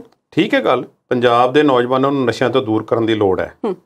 ਫਿਰ ਉਹੀ ਸਵਾਲ ਮੇਰਾ ਕਿ ਆਪਣੀ ਪੈਟਰਨ ਪਾਰਟੀ ਨੂੰ ਪੁੱਛਣਗੇ ਕਿ ਉਹਨਾਂ ਦੇ 15 ਸਾਲਾਂ ਦੇ ਕਾਰਜਕਾਲ ਦੌਰਾਨ ਇੰਨੇ ਨਸ਼ੇ ਕਿਉਂ ਵਧੇ ਪੰਜਾਬ ਵਿੱਚ? ਕੋਈ ਜਵਾਬ ਹੈ ਇਸ ਗੱਲ ਦਾ? ਉਹਨਾਂ ਦੇ ਇੱਕ ਮਾਝੇ ਦੇ ਜਰਨੈਲ ਅਖਵਾਉਣ ਵਾਲੇ ਵਿਅਕਤੀ ਤੇ ਇਸ ਵੇਲੇ ਨਸ਼ਿਆਂ ਦੇ ਕੇਸ ਦੇ ਵਿੱਚ ਅੰਦਰ ਬੈਠੇ ਹੋਏ ਨੇ। ਅੱਗੇ ਚੱਲਦੇ ਹਾਂ, ਆਪਾਂ ਗੱਲ ਕਰਦੇ ਹਾਂ ਕਿ ਇੱਕ ਨਸ਼ਾ ਹੈ ਸ਼ਰਾਬ। ਜਿਸ ਨੂੰ ਕੁਝ ਲੋਕ ਨਸ਼ਾ ਮੰਨਦੇ ਨੇ, ਕੁਝ ਨਹੀਂ ਮੰਨਦੇ। ਤੁਹਾਨੂੰ ਪਤਾ ਹੋਣਾ ਚਾਹੀਦਾ ਹੈ ਕਿ ਗੁਜਰਾਤ ਦੇ ਵਿੱਚ ਸ਼ਰਾਬਬੰਦੀ ਹੈ, ਕਿਉਂਕਿ ਉਹ ਮਹਾਤਮਾ ਗਾਂਧੀ ਦੀ ਸਟੇਟ ਹੈ। ਅਤੇ ਸਾਡੇ ਪੰਜਾਬ ਦੇ ਵਿੱਚ ਗੁਰੂਆਂ ਪੀਰਾਂ ਦੀ ਧਰਤੀ ਇਸ ਨੂੰ ਅਸੀਂ ਆਖਦੇ ਹਾਂ। ਅਤੇ ਅੰਮ੍ਰਿਤਸਰ ਦੇ ਵਿੱਚ ਪਵਿੱਤਰ ਸ਼ਹਿਰ ਸ੍ਰੀ ਅੰਮ੍ਰਿਤਸਰ ਸਾਹਿਬ, ਜਿੱਥੇ ਸਿੱਖਾਂ ਦਾ ਮੱਕਾ ਹੈ, ਵੈਟੀਕਨ ਹੈ, ਸ੍ਰੀ ਦਰਬਾਰ ਸਾਹਿਬ ਅੰਮ੍ਰਿਤਸਰ। ਅਸੀਂ ਏਅਰਪੋਰਟ ਵੀ ਬਣਾ ਲਈ ਉੱਥੇ, ਉਸ ਦਾ ਨਾਮ ਰਾਜਾ ਸਾਂਸੀ ਤੋਂ ਬਦਲ ਕੇ ਗੁਰੂ ਰਾਮਦਾਸ ਜੀ ਅੰਤਰਰਾਸ਼ਟਰੀ ਹਵਾਈ ਅੱਡਾ ਵੀ ਕਰ ਲਿਆ। ਪਰ ਕੀ ਉੱਥੇ ਸਿਗਰਟਾਂ ਅਤੇ ਸ਼ਰਾਬ ਦੀਆਂ ਦੁਕਾਨਾਂ ਚੁੱਕਣ ਦੀ ਕਿਸੇ ਨੇ ਗੱਲ ਕੀਤੀ? ਉੱਥੇ ਬੜੇ ਜ਼ੋਰ ਸ਼ੋਰ ਨਾਲ ਡਿਊਟੀ ਫਰੀ ਦੀਆਂ ਦੁਕਾਨਾਂ ਚੱਲ ਰਹੀਆਂ ਨੇ, ਖੁੱਲ੍ਹੀਆਂ ਹੋਈਆਂ ਨੇ। ਅੰਮ੍ਰਿਤਸਰ ਦੇ ਵਿੱਚ ਕਿੰਨੇ ਸ਼ਰਾਬਖਾਨੇ ਨੇ ਜਿਹੜੇ ਇਹਨਾਂ ਦੇ ਆਪਣੇ ਆਗੂਆਂ ਦੇ ਨੇ, ਜਿਹੜੇ ਇਹਨਾਂ ਦੇ ਅਹੁਦੇਦਾਰਾਂ ਦੇ ਨੇ, ਸ਼੍ਰੋਮਣੀ ਕਮੇਟੀ ਦੇ ਅਹੁਦੇਦਾਰਾਂ ਦੇ, ਚੀਫ ਖਾਲਸਾ ਦੀਵਾਨ ਦੇ ਸਾਬਕਾ ਅਹੁਦੇਦਾਰਾਂ ਦੇ, ਵੱਡੇ ਵੱਡੇ ਰੈਸਟੋਰੈਂਟ, ਵੱਡੇ ਵੱਡੇ ਮਾਲ। ਕੀ ਉੱਥੇ ਕੋਈ ਇਹੋ ਜਿਹਾ ਨਿਯਮ ਲਾਗੂ ਹੁੰਦਾ, ਜਾਂ ਫਿਰ ਇਹ ਹੁਕਮ ਜਿਹੜੇ ਨੇ ਸਿਰਫ ਆਮ ਲੋਕਾਂ ਵਾਸਤੇ ਨੇ? ਨਸ਼ਿਆਂ ਤੋਂ ਦੂਰੀ ਇਸ ਤਰ੍ਹਾਂ ਨਹੀਂ ਬਣਨੀ। ਬਹੁਤ ਸਾਫ਼ ਸੁਥਰਾ ਪੈਗਾਮ ਦੇਣਾ ਪਵੇਗਾ, ਕੋਈ ਐਗਜ਼ੈਂਪਲਰੀ ਪਨਿਸ਼ਮੈਂਟ ਕਿਸੇ ਨੂੰ ਦੇਣੀ ਪਵੇਗੀ ਜਿਹੜਾ ਇਹਨਾਂ ਕੰਮਾਂ ਦੇ ਵਿੱਚ ਸ਼ਾਮਲ ਹੈ। ਮਹਾਤਮਾ ਗਾਂਧੀ ਦੀ ਸਟੇਟ ਵਿੱਚ ਸ਼ਰਾਬਬੰਦੀ ਤੇ ਸਾਡੇ ਇੱਕ ਸ਼ਹਿਰ ਵਿੱਚ ਵੀ ਹੈ ਨਹੀਂ, ਤੇ ਗੱਲਾਂ ਅਸੀਂ ਬਹੁਤ ਵੱਡੀਆਂ ਵੱਡੀਆਂ ਕਰਦੇ ਹਾਂ। ਇਹ ਮੈਂ ਸਮਝਦਾ ਕਿ ਇਹ ਸਿਰਫ ਓਪਰੇ ਮਨ ਨਾਲ ਕੀਤੀਆਂ ਗਈਆਂ ਗੱਲਾਂ ਹੈ, ਇਸ ਵਿੱਚ ਸੱਚਾਈ ਕੋਈ ਖਾਸ ਨਹੀਂ ਜੀ। ਕੁਲਦੀਪ ਜੀ, ਸਿਆਣੇ ਕਹਿੰਦੇ ਨੇ ਕਿ ਮੂਰਖਾਂ ਦੀ ਬਰਾਤ ਨਾਲੋਂ ਮਰਦਾਂ ਦੀ ਮਕਾਨ ਜਿਹੜੀ ਉਹ ਚੰਗੀ ਹੁੰਦੀ ਹੈ। 29 ਮਈ ਤੋਂ ਲੈ ਕੇ ਹੁਣ ਤੱਕ ਪੰਜਾਬ 'ਚ ਸੋਗ ਦਾ ਸੱਥਰ ਵਿਛਿਆ। ਮੂਸੇ ਪਿੰਡ ਦੇ ਬਲਕੌਰ ਸਿੰਘ ਸਿੱਧੂ ਦਾ ਜਵਾਨ ਪੁੱਤ ਸ਼ੁਭਦੀਪ ਸਿੰਘ ਇਸ ਦੁਨੀਆ ਤੋਂ ਚਲਾ ਗਿਆ ਤੇ ਸਾਡੇ ਰਾਜਨੀਤਿਕ ਨੇਤਾਵਾਂ ਨੇ ਉਸ ਨੌਜਵਾਨ ਦੇ ਸਿਵੇ ਤੇ ਰੱਜ ਕੇ ਰੋਟੀਆਂ ਸੇਕੀਆਂ। ਕੁਲਦੀਪ ਜੀ, ਸਵਾਲ ਮੇਰਾ ਤੁਹਾਨੂੰ ਇਹ ਹੈ ਕਿ ਸਿਆਸੀ ਜਮਾਤ ਜਿਹੜੀ ਕਦੇ ਸੁਹਿਰਦ ਨਹੀਂ ਹੋ ਸਕਦੀ? ਮੁਸ਼ਕਿਲ ਜਾਪਦਾ ਹੈ ਸਵਲੀਨ। ਜਿਹੜੀਆਂ ਤਾਜ਼ਾ ਘਟਨਾਵਾਂ ਹੋਈਆਂ ਨੇ, ਮੈਂ ਦੁੱਖ ਨਾਲ ਮੈਨੂੰ ਕਹਿਣਾ ਪੈ ਰਿਹਾ ਕਿ ਡਿਸਕਸ ਵੀ ਕਰ ਰਹੇ ਹਾਂ। ਮੈਂ ਗਿਆ ਨਹੀਂ, ਨਾ ਜਾਣ ਦਾ ਜਿਗਰਾ ਪੈਂਦਾ ਹੈ, ਪਰ ਮੈਂ ਉਸ ਸਥਿਤੀ ਨੂੰ ਸਮਝ ਕੇ ਔਰ ਵਿਚਾਰ ਕੇ ਉਹਦੇ ਬਾਰੇ ਸੋਚ ਕੇ ਮਨ ਨੂੰ ਹੋਰ ਪਾਸੇ ਮੋੜਨ ਦਾ ਯਤਨ ਕਰਦਾ ਹੈ ਕਿ ਕੀ ਵਾਪਰਿਆ ਹੈ ਪੰਜਾਬ ਦੇ ਨਾਲ ਅਤੇ ਉਸ ਪਰਿਵਾਰ ਦੇ ਨਾਲ। ਜਿਵੇਂ ਮੈਂ ਪਹਿਲੇ ਦਿਨ ਤੋਂ ਗੱਲ ਕਹੀ ਸੀ ਕਿ ਉਸ ਇਮੀਡੀਏਟ ਫੈਮਿਲੀ ਨੂੰ ਪਤਾ ਹੋਵੇਗਾ ਕਿ ਦੁੱਖ ਕੀ ਹੁੰਦਾ ਹੈ। ਹੋ ਸਕਦਾ ਹੋਰ ਵੀ ਬਹੁਤ ਜ਼ਿਆਦਾ ਦੁਖੀ ਹੋਣ, ਇਮੋਸ਼ਨਲ ਹੋਣ ਲੋਕ, ਪਰ ਸਮੇਂ ਦੇ ਨਾਲ ਬਹੁਤ ਸਾਰੇ ਲੋਕ ਭੁੱਲ ਭੁਲਾ ਜਾਣਗੇ। ਉਸ 'ਤੇ ਗੀਤਾਂ ਦੀਆਂ ਯਾਦਾਂ ਨੇ, ਹੋਰ ਬਹੁਤ ਕੁਛ ਹੈ, ਵੀਡੀਓਜ਼ ਨੇ, ਗੱਲਾਂ ਯਾਦ ਰੱਖਣਗੇ।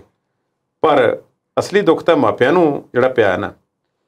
ਜਿਹੜੀ ਤੁਸੀਂ ਗੱਲ ਕਹੀ ਹੈ ਕਿ ਜਿਵੇਂ ਅਖੀਰ ਸਾਹਿਬ ਬਲਕੌਰ ਸਿੰਘ ਨੂੰ ਕਹਿਣਾ ਪੈ ਗਿਆ ਵੀਡੀਓ ਸੰਦੇਸ਼ ਦੇ ਜ਼ਰੀਏ ਕਿ ਮੇਰੇ ਪੁੱਤਰ ਦਾ ਸਿਵਾ ਠੰਡਾ ਨਹੀਂ ਹੋ ਗਿਆ, ਮੇਰਾ ਰਾਜਨੀਤੀ ਵਿੱਚ ਜਾਣ ਦਾ ਕੋਈ ਖਿਆਲ ਨਹੀਂ ਹੈ, ਕੋਈ ਵਿਚਾਰ ਨਹੀਂ ਹੈ। ਮੈਂ ਜਦੋਂ ਉਸ ਦੇ ਘਰ, ਮੂਸੇਵਾਲੇ ਦੇ ਘਰ, ਉਸ ਦੇ ਪਿਤਾ ਦੇ ਲਾਗੇ ਬੈਠੇ ਹੋਏ ਅਮਰਿੰਦਰ ਸਿੰਘ ਰਾਜਾ ਵੜਿੰਗ ਦੀਆਂ ਪਹਿਲੇ 1-2 ਦਿਨਾਂ ਵਿੱਚ ਫੋਟੋਆਂ, ਵੀਡੀਓਜ਼ ਦੇਖੀਆਂ, ਅਤੇ ਮੈਨੂੰ ਇਸ ਤਰ੍ਹਾਂ ਲੱਗਦਾ ਸੀ ਕਿ ਜਿਵੇਂ ਉਹ ਕੁਝ ਗੱਲ ਕਰਨ ਦੇ ਮੂਡ ਦੇ ਵਿੱਚ ਜਾਂ ਉਹਨਾਂ ਦੇ ਕੰਨ ਦੇ ਵਿੱਚ ਕੁਝ ਕਹਿਣ ਦਾ ਯਤਨ ਕਰ ਰਹੇ ਹੋਣ। ਹੁਣ ਜਦੋਂ ਉਹਨਾਂ ਨੇ ਗੱਲ ਕਹਿ ਹੀ ਦਿੱਤੀ ਮੂੰਹੋਂ ਕਿ ਜੇ ਸਾਰੀਆਂ ਪਾਰਟੀਆਂ ਚਾਹੁਣ, ਜੇ ਸਾਰੀਆਂ ਪਾਰਟੀਆਂ ਕਹਿਣ, ਜੇ ਸਾਰੀਆਂ ਪਾਰਟੀਆਂ ਇਸ ਗੱਲ 'ਤੇ ਇਕਜੁੱਟ ਹੋਣ ਅਤੇ ਅਸੀਂ ਜਿਹੜਾ ਉਹ ਸਿੱਧੂ ਮੂਸੇਵਾਲੇ ਦੇ ਪਿਤਾ ਸਰਦਾਰ ਬਲਕੌਰ ਸਿੰਘ ਨੂੰ, ਉਹਨਾਂ ਨੂੰ ਸੰਗਰੂਰ ਤੋਂ ਲੋਕ ਸਭਾ ਦੇ ਉਮੀਦਵਾਰ ਬਣਾ ਦਈਏ। ਮੈਂ ਇਸ ਗੱਲ ਨੂੰ ਮੇਰੇ ਸਮਝਣ ਤੋਂ ਮੇਰਾ ਮਨ ਉੱਧਰ ਨੂੰ ਜਾ ਨਹੀਂ ਰਿਹਾ ਕਿ ਉਹਨਾਂ ਨੇ ਕਿਹੜੇ ਹਿਸਾਬ ਨਾਲ ਇਹ ਗੱਲ ਕੀਤੀ ਹੋਵੇਗੀ, ਜਾਂ ਤਾਂ ਉਹ ਇਸ ਖਾਸ ਕਿਸਮ ਦੀ ਨੇੜਤਾ ਉਸ ਫੈਮਿਲੀ ਦੇ ਨਾਲ ਉਹਨਾਂ ਦੀ ਹੋਵੇਗੀ ਜਿਸ ਨੂੰ ਅਸੀਂ ਜਾਣਦੇ ਨਹੀਂ ਅਤੇ ਸਾਨੂੰ ਪਤਾ ਨਹੀਂ ਉਸ ਦੇ ਬਾਰੇ। ਪਰ ਫਿਰ ਪ੍ਰੋੜਤਾ ਹੋ ਗਈ ਕਈ ਪਾਸਿਆਂ ਤੋਂ। ਸਰਦਾਰਾ ਸਿੰਘ ਜੌਹਲ, ਪ੍ਰਤਾਪ ਸਿੰਘ ਬਾਜਵਾ, ਹੋਰ ਵੀ ਕੁਝ ਲੋਕ ਬੋਲੇ, ਪਰ ਇਹ ਬੜਾ ਹੈਰਾਨੀਜਨਕ ਗੱਲਾਂ ਸੀਗੀਆਂ। ਉਹ ਅੱਜ ਵੀ ਮੈਨੂੰ ਕੋਈ ਵੀ ਰਾਜਨੀਤਿਕ ਲੋਕ ਉੱਥੇ ਜਾਂਦੇ ਨੇ, ਭਗਵੰਤ ਮਾਨ ਗਏ ਨੇ, ਭਗਵੰਤ ਮਾਨ ਦੀਆਂ ਉਹ ਵੀਡੀਓ ਨਿਕਲ ਕੇ ਸਾਹਮਣੇ ਆ ਗਈਆਂ ਜਿਸ ਵਿੱਚ ਉਹ ਅਕਾਲੀਆਂ ਨੂੰ ਅਤੇ ਕਾਂਗਰਸੀਆਂ ਨੂੰ ਵਾਧੂ ਸਿਕਿਉਰਿਟੀ ਰੱਖਣ ਦੇ ਬਦਲੇ ਚਿੜਾਉਂਦੇ ਹੁੰਦੇ ਸੀ ਕਿ ਤੁਸੀਂ ਕਿਉਂ ਰੱਖੀ ਹੋਈ ਹੈ ਸਿਕਿਉਰਿਟੀ। ਠੀਕ ਹੈ ਭਾਈ, ਇਸੇ ਤਰ੍ਹਾਂ ਹੀ ਹੋਣੀ ਹੈ। ਫਿਰ ਤੁਸੀਂ ਉਹਨਾਂ ਨਾਲ ਗੱਲਾਂ ਕੀਤੀਆਂ ਅਤੇ ਤੁਹਾਨੂੰ ਅੱਜ ਆਪ ਸਿਕਿਉਰਿਟੀ ਲੈਣੀ ਪੈ ਗਈ ਹੈ। ਕੁਝ ਗੱਲਾਂ ਦਾ ਤਾਂ ਜਵਾਬ ਮਿਲਿਆ ਹੋਵੇਗਾ, ਪਰ ਰਾਜਨੀਤਿਕ ਰੋਟੀਆਂ ਸੇਕਣ ਦੇ ਵਿੱਚ ਕੋਈ ਕਸਰ ਬਾਕੀ ਨਹੀਂ ਛੱਡੀ। ਖਾਸ ਤੌਰ 'ਤੇ ਉਹਨਾਂ 2-4 ਆਗੂਆਂ ਨੇ ਜਿਨ੍ਹਾਂ ਨੇ ਸ਼ਰੇਆਮ, ਸਰਦਾਰ ਸੁਖਬੀਰ ਸਿੰਘ ਬਾਦਲ, ਕੈਪਟਨ ਅਮਰਿੰਦਰ ਸਿੰਘ, ਭਾਜਪਾ ਦੇ ਇੱਕ ਆਗੂ, ਜਿਨ੍ਹਾਂ ਨੇ ਕਹਿੰਦੇ ਸੀ ਕਿ ਇਹ ਤਾਂ ਗੁੰਡੇ ਨੇ, ਇਹ ਤਾਂ ਗੁੰਡਿਆਂ ਨਾਲ ਸੰਬੰਧ ਨੇ, ਸਿੱਧੂ ਮੂਸੇਵਾਲੇ ਦੇ ਗੈਂਗਸਟਰਾਂ ਨਾਲ ਸੰਬੰਧ ਨੇ, ਅਤੇ ਪਤਾ ਨਹੀਂ ਕਿਹੜੇ ਹਿਸਾਬ ਦੇ ਨਾਲ ਜਾ ਕੇ ਬੈਠ ਕੇ ਫਿਰ ਅਫਸੋਸ ਵੀ ਕਰਿਆ ਇਹਨੇ।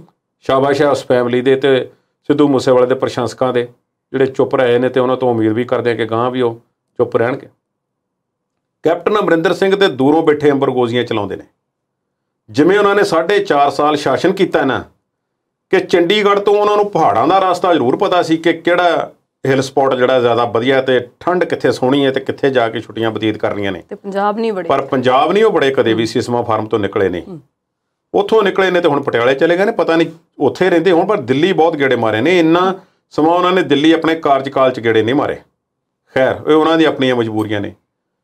ਉਹ ਬੈਠੇ, ਉਹਨਾਂ ਨੇ ਗੱਲ ਕੀਤੀ, ਸਥਿਤੀ ਖਰਾਬ ਹੋ ਗਈ ਪੰਜਾਬ ਦੀ। ਅਗਲੇ ਦਿਨ ਇੱਕ ਬੱਸ ਨੂੰ ਲੁੱਟਣ ਦੀ ਘਟਨਾ ਸਾਹਮਣੇ ਆ ਗਈ। ਉਹ ਪਤਾ ਨਹੀਂ ਕੀ ਦਾ ਕੀ ਨਿਕਲਿਆ। ਕੈਪਟਨ ਅਮਰਿੰਦਰ ਸਿੰਘ ਨੇ ਉੱਥੇ ਵੀ ਟਵੀਟ ਕਰ ਦਿੱਤਾ।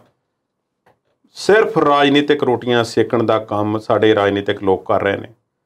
ਮੈਂ ਬਹੁਤ ਹੈਰਾਨ ਹੋਵਾਂਗਾ ਜੇ ਇਹਨਾਂ ਵਿੱਚੋਂ ਸਹੀ ਮਾਅਨੇ 'ਚ ਕਿਸੇ ਇੱਕ ਦੋ ਨੂੰ ਹਮਦਰਦੀ ਹੋਵੇਗੀ ਉਸ ਫੈਮਿਲੀ ਦੇ ਨਾਲ ਤੇ ਪ੍ਰਸ਼ੰਸਕਾਂ ਨਾਲ।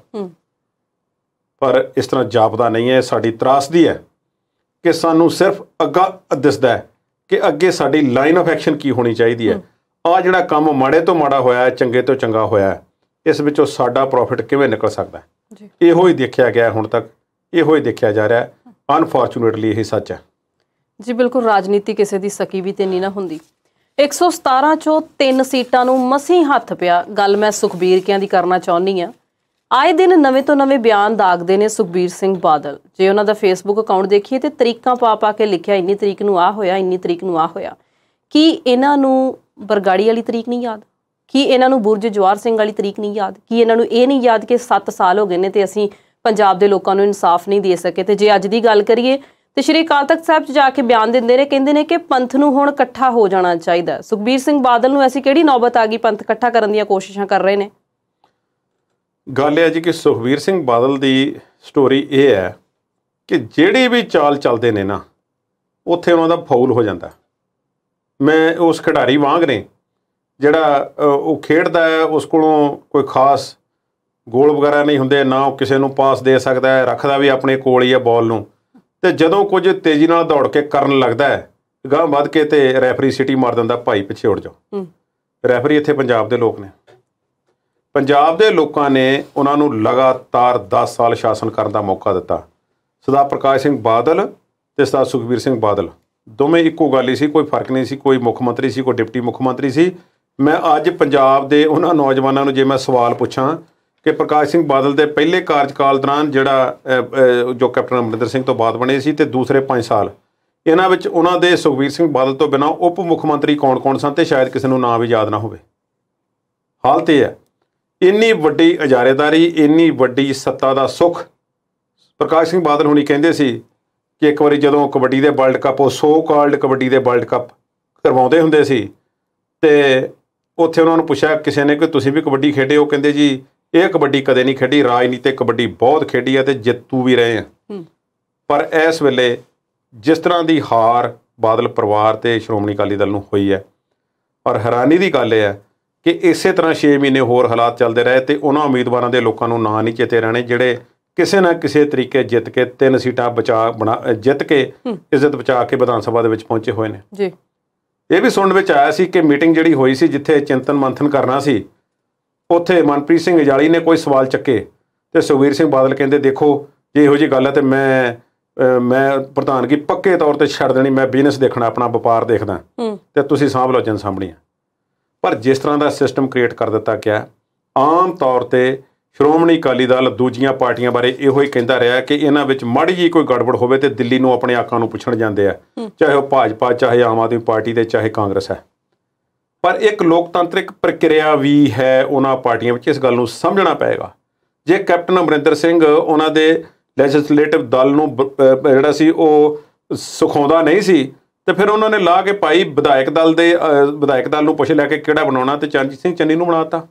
ਅਗਲੇ ਉਮੀਦਵਾਰ ਜਿਹੜੇ ਸੀ ਫਿਰ ਉਹਨਾਂ ਨੂੰ ਰੱਖਿਆ ਸੀ। ਚਲੋ ਹਾਰ ਜਿੱਤ ਅਗਲੀ ਗੱਲ ਹੈ, ਪਰ ਅਕਾਲੀ ਦਲ ਵਿੱਚ ਤੇ ਸਿਸਟਮ ਹੀ ਹੈ ਨਹੀਂ ਲੋਕਤੰਤਰ ਦਾ। ਕੁੱਲ ਮਿਲਾ ਕੇ ਬਾਦਲ ਸਾਹਿਬ ਵੱਲੋਂ, ਸੁਖਬੀਰ ਸਿੰਘ ਬਾਦਲ ਵੱਲੋਂ ਹੁਣ ਜਿਹੜੀ ਪੰਥਕ ਏਕਤਾ ਜਾਂ ਪੰਥਕ ਧਿਰਾਂ ਨੂੰ ਬੰਦੀ ਸਿੰਘਾਂ ਦੇ ਮੁੱਦੇ ਤੇ ਇਕੱਠੇ ਕਰਨ ਦੀ ਕੋਸ਼ਿਸ਼ ਕੀਤੀ ਜਾ ਰਹੀ ਹੈ, ਮੈਂ ਇਸ ਗੱਲ ਨਾਲ ਸਹਿਮਤ ਨਹੀਂ ਹਾਂ। ਉਹਨਾਂ ਦਾ ਆਪਣਾ ਪੁਰਾਣਾ ਰਿਕਾਰਡ ਦੱਸਦਾ ਹੈ ਕਿ ਬੰਦੀ ਸਿੰਘਾਂ ਦੇ ਮੁੱਦੇ ਤੇ ਉਹਨਾਂ ਦਾ ਆਪਣਾ ਰਿਕਾਰਡ ਵੀ ਮਾੜਾ ਹੈ। ਇਹ ਵੀ ਦੱਸਿਆ ਜਾਂਦਾ ਹੈ ਕਿ ਜਦੋਂ ਬਹੁਤ ਸਾਰੇ ਲੋਕ ਇਕੱਠੇ ਹੋ ਕੇ ਸਰਦਾਰ ਪ੍ਰਕਾਸ਼ ਸਿੰਘ ਬਾਦਲ ਕੋਲ ਜਾਂਦੇ ਸੀ ਕਿ ਇਹਨਾਂ ਨੂੰ ਰਿਹਾ ਕਰਨਾ, ਤੇ ਉਹ ਕਹਿ ਦਿੰਦੇ ਸੀ ਚਲੋ ਹੁਣ ਛੱਡੋ ਪਿਛਲੀਆਂ ਗੱਲਾਂ, ਗਾਂਹ ਦੀ ਗੱਲ ਕਰਦੇ ਹਾਂ। ਖਡੂਰ ਸਾਹਿਬ ਦੀ ਪਿਛਲੀ ਇਲੈਕਸ਼ਨ ਯਾਦ ਹੈ ਇਹਨਾਂ ਨੂੰ? ਕਿਉਂ ਇਹਨਾਂ ਨੇ ਬੀਬੀ ਜਗੀਰ ਕੌਰ ਨੂੰ ਖੜਾ ਕੀਤਾ ਬੀਬੀ ਪਰਮਜੀਤ ਕੌਰ ਖਾਲੜਾ ਦੇ ਵਿਰੁੱਧ, ਤੇ ਉਦੋਂ ਪੰਥਕ ਮੁੱਦਾ ਨਹੀਂ ਸੀ ਚੇਤੇ ਆਇਆ। ਉਸ ਤੋਂ ਪਿਛਲੀ ਇਲੈਕਸ਼ਨ ਵਿੱਚ ਪਹੁੰਚ ਜਾਓ, ਜਿਨ੍ਹਾਂ ਨਾਲ ਅੱਜ ਤੁਸੀਂ ਹੱਥ ਮਿਲਾ ਰਹੇ ਹੋ ਤੇ ਗੋਡੀ ਹੱਥ ਲਾਉਂਦੇ ਹੋ, ਤੇ ਉਹ ਨਹੀਂ ਭਾਵੇਂ ਤੁਹਾਨੂੰ ਘਾਹ ਨਹੀਂ ਪਾਇਆ ਸਿਮਰਨਜੀਤ ਸਿੰਘ ਮਾਨ। ਉਸ ਤੋਂ ਪਿਛਲੀਆਂ ਇਲੈਕਸ਼ਨਾਂ ਦੇ ਵਿੱਚ ਸਿਮਰਨਜੀਤ ਸਿੰਘ ਮਾਨ ਦੇ ਵਿਰੁੱਧ ਤੁਸੀਂ ਆਪਣਾ ਉਮੀਦਵਾਰ ਰਣਜੀਤ ਸਿੰਘ ਬ੍ਰਹਮਪੁਰਾ ਨੂੰ ਖੜੇ ਕੀਤਾ ਹੋਇਆ ਸੀ। ਕਿਤੇ ਸਟੈਂਡ ਲੈਣਾ ਚਾਹੀਦਾ ਹੈ। ਬੰਦੀ ਸਿੰਘਾਂ ਦੇ ਮਾਮਲੇ ਦਾ ਰੌਲਾ ਪਾ ਕੇ ਪੰਜਾਬ ਦੇ ਵਿੱਚ ਤੁਸੀਂ ਆਪਣੀ ਖੁੱਸੀ ਹੋਈ ਸਿਆਸੀ ਗਰਾਊਂਡ ਦੁਬਾਰਾ ਹਾਸਲ ਕਰਨਾ ਚਾਹੁੰਦੇ ਹੋ। ਮੁੱਦਾ ਕੋਈ ਹੋਰ ਲੱਭ ਲਓ ਜੀ। ਪੰਜਾਬ ਦੀ ਸਿਆਸਤ ਦੀ ਗੱਲਬਾਤ ਇਸੇ ਤਰ੍ਹਾਂ ਜਾਰੀ ਰੱਖਾਂਗੇ, ਪਰ ਇਸ ਵੇਲੇ ਵੇਲਾ ਇੱਕ ਛੋਟੀ ਜਿਹੀ ਬ੍ਰੇਕ ਦਾ ਹੋ ਚੁੱਕਾ ਹੈ। ਜਲਦ ਹਾਜ਼ਰ ਹੁੰਦੇ ਹਾਂ।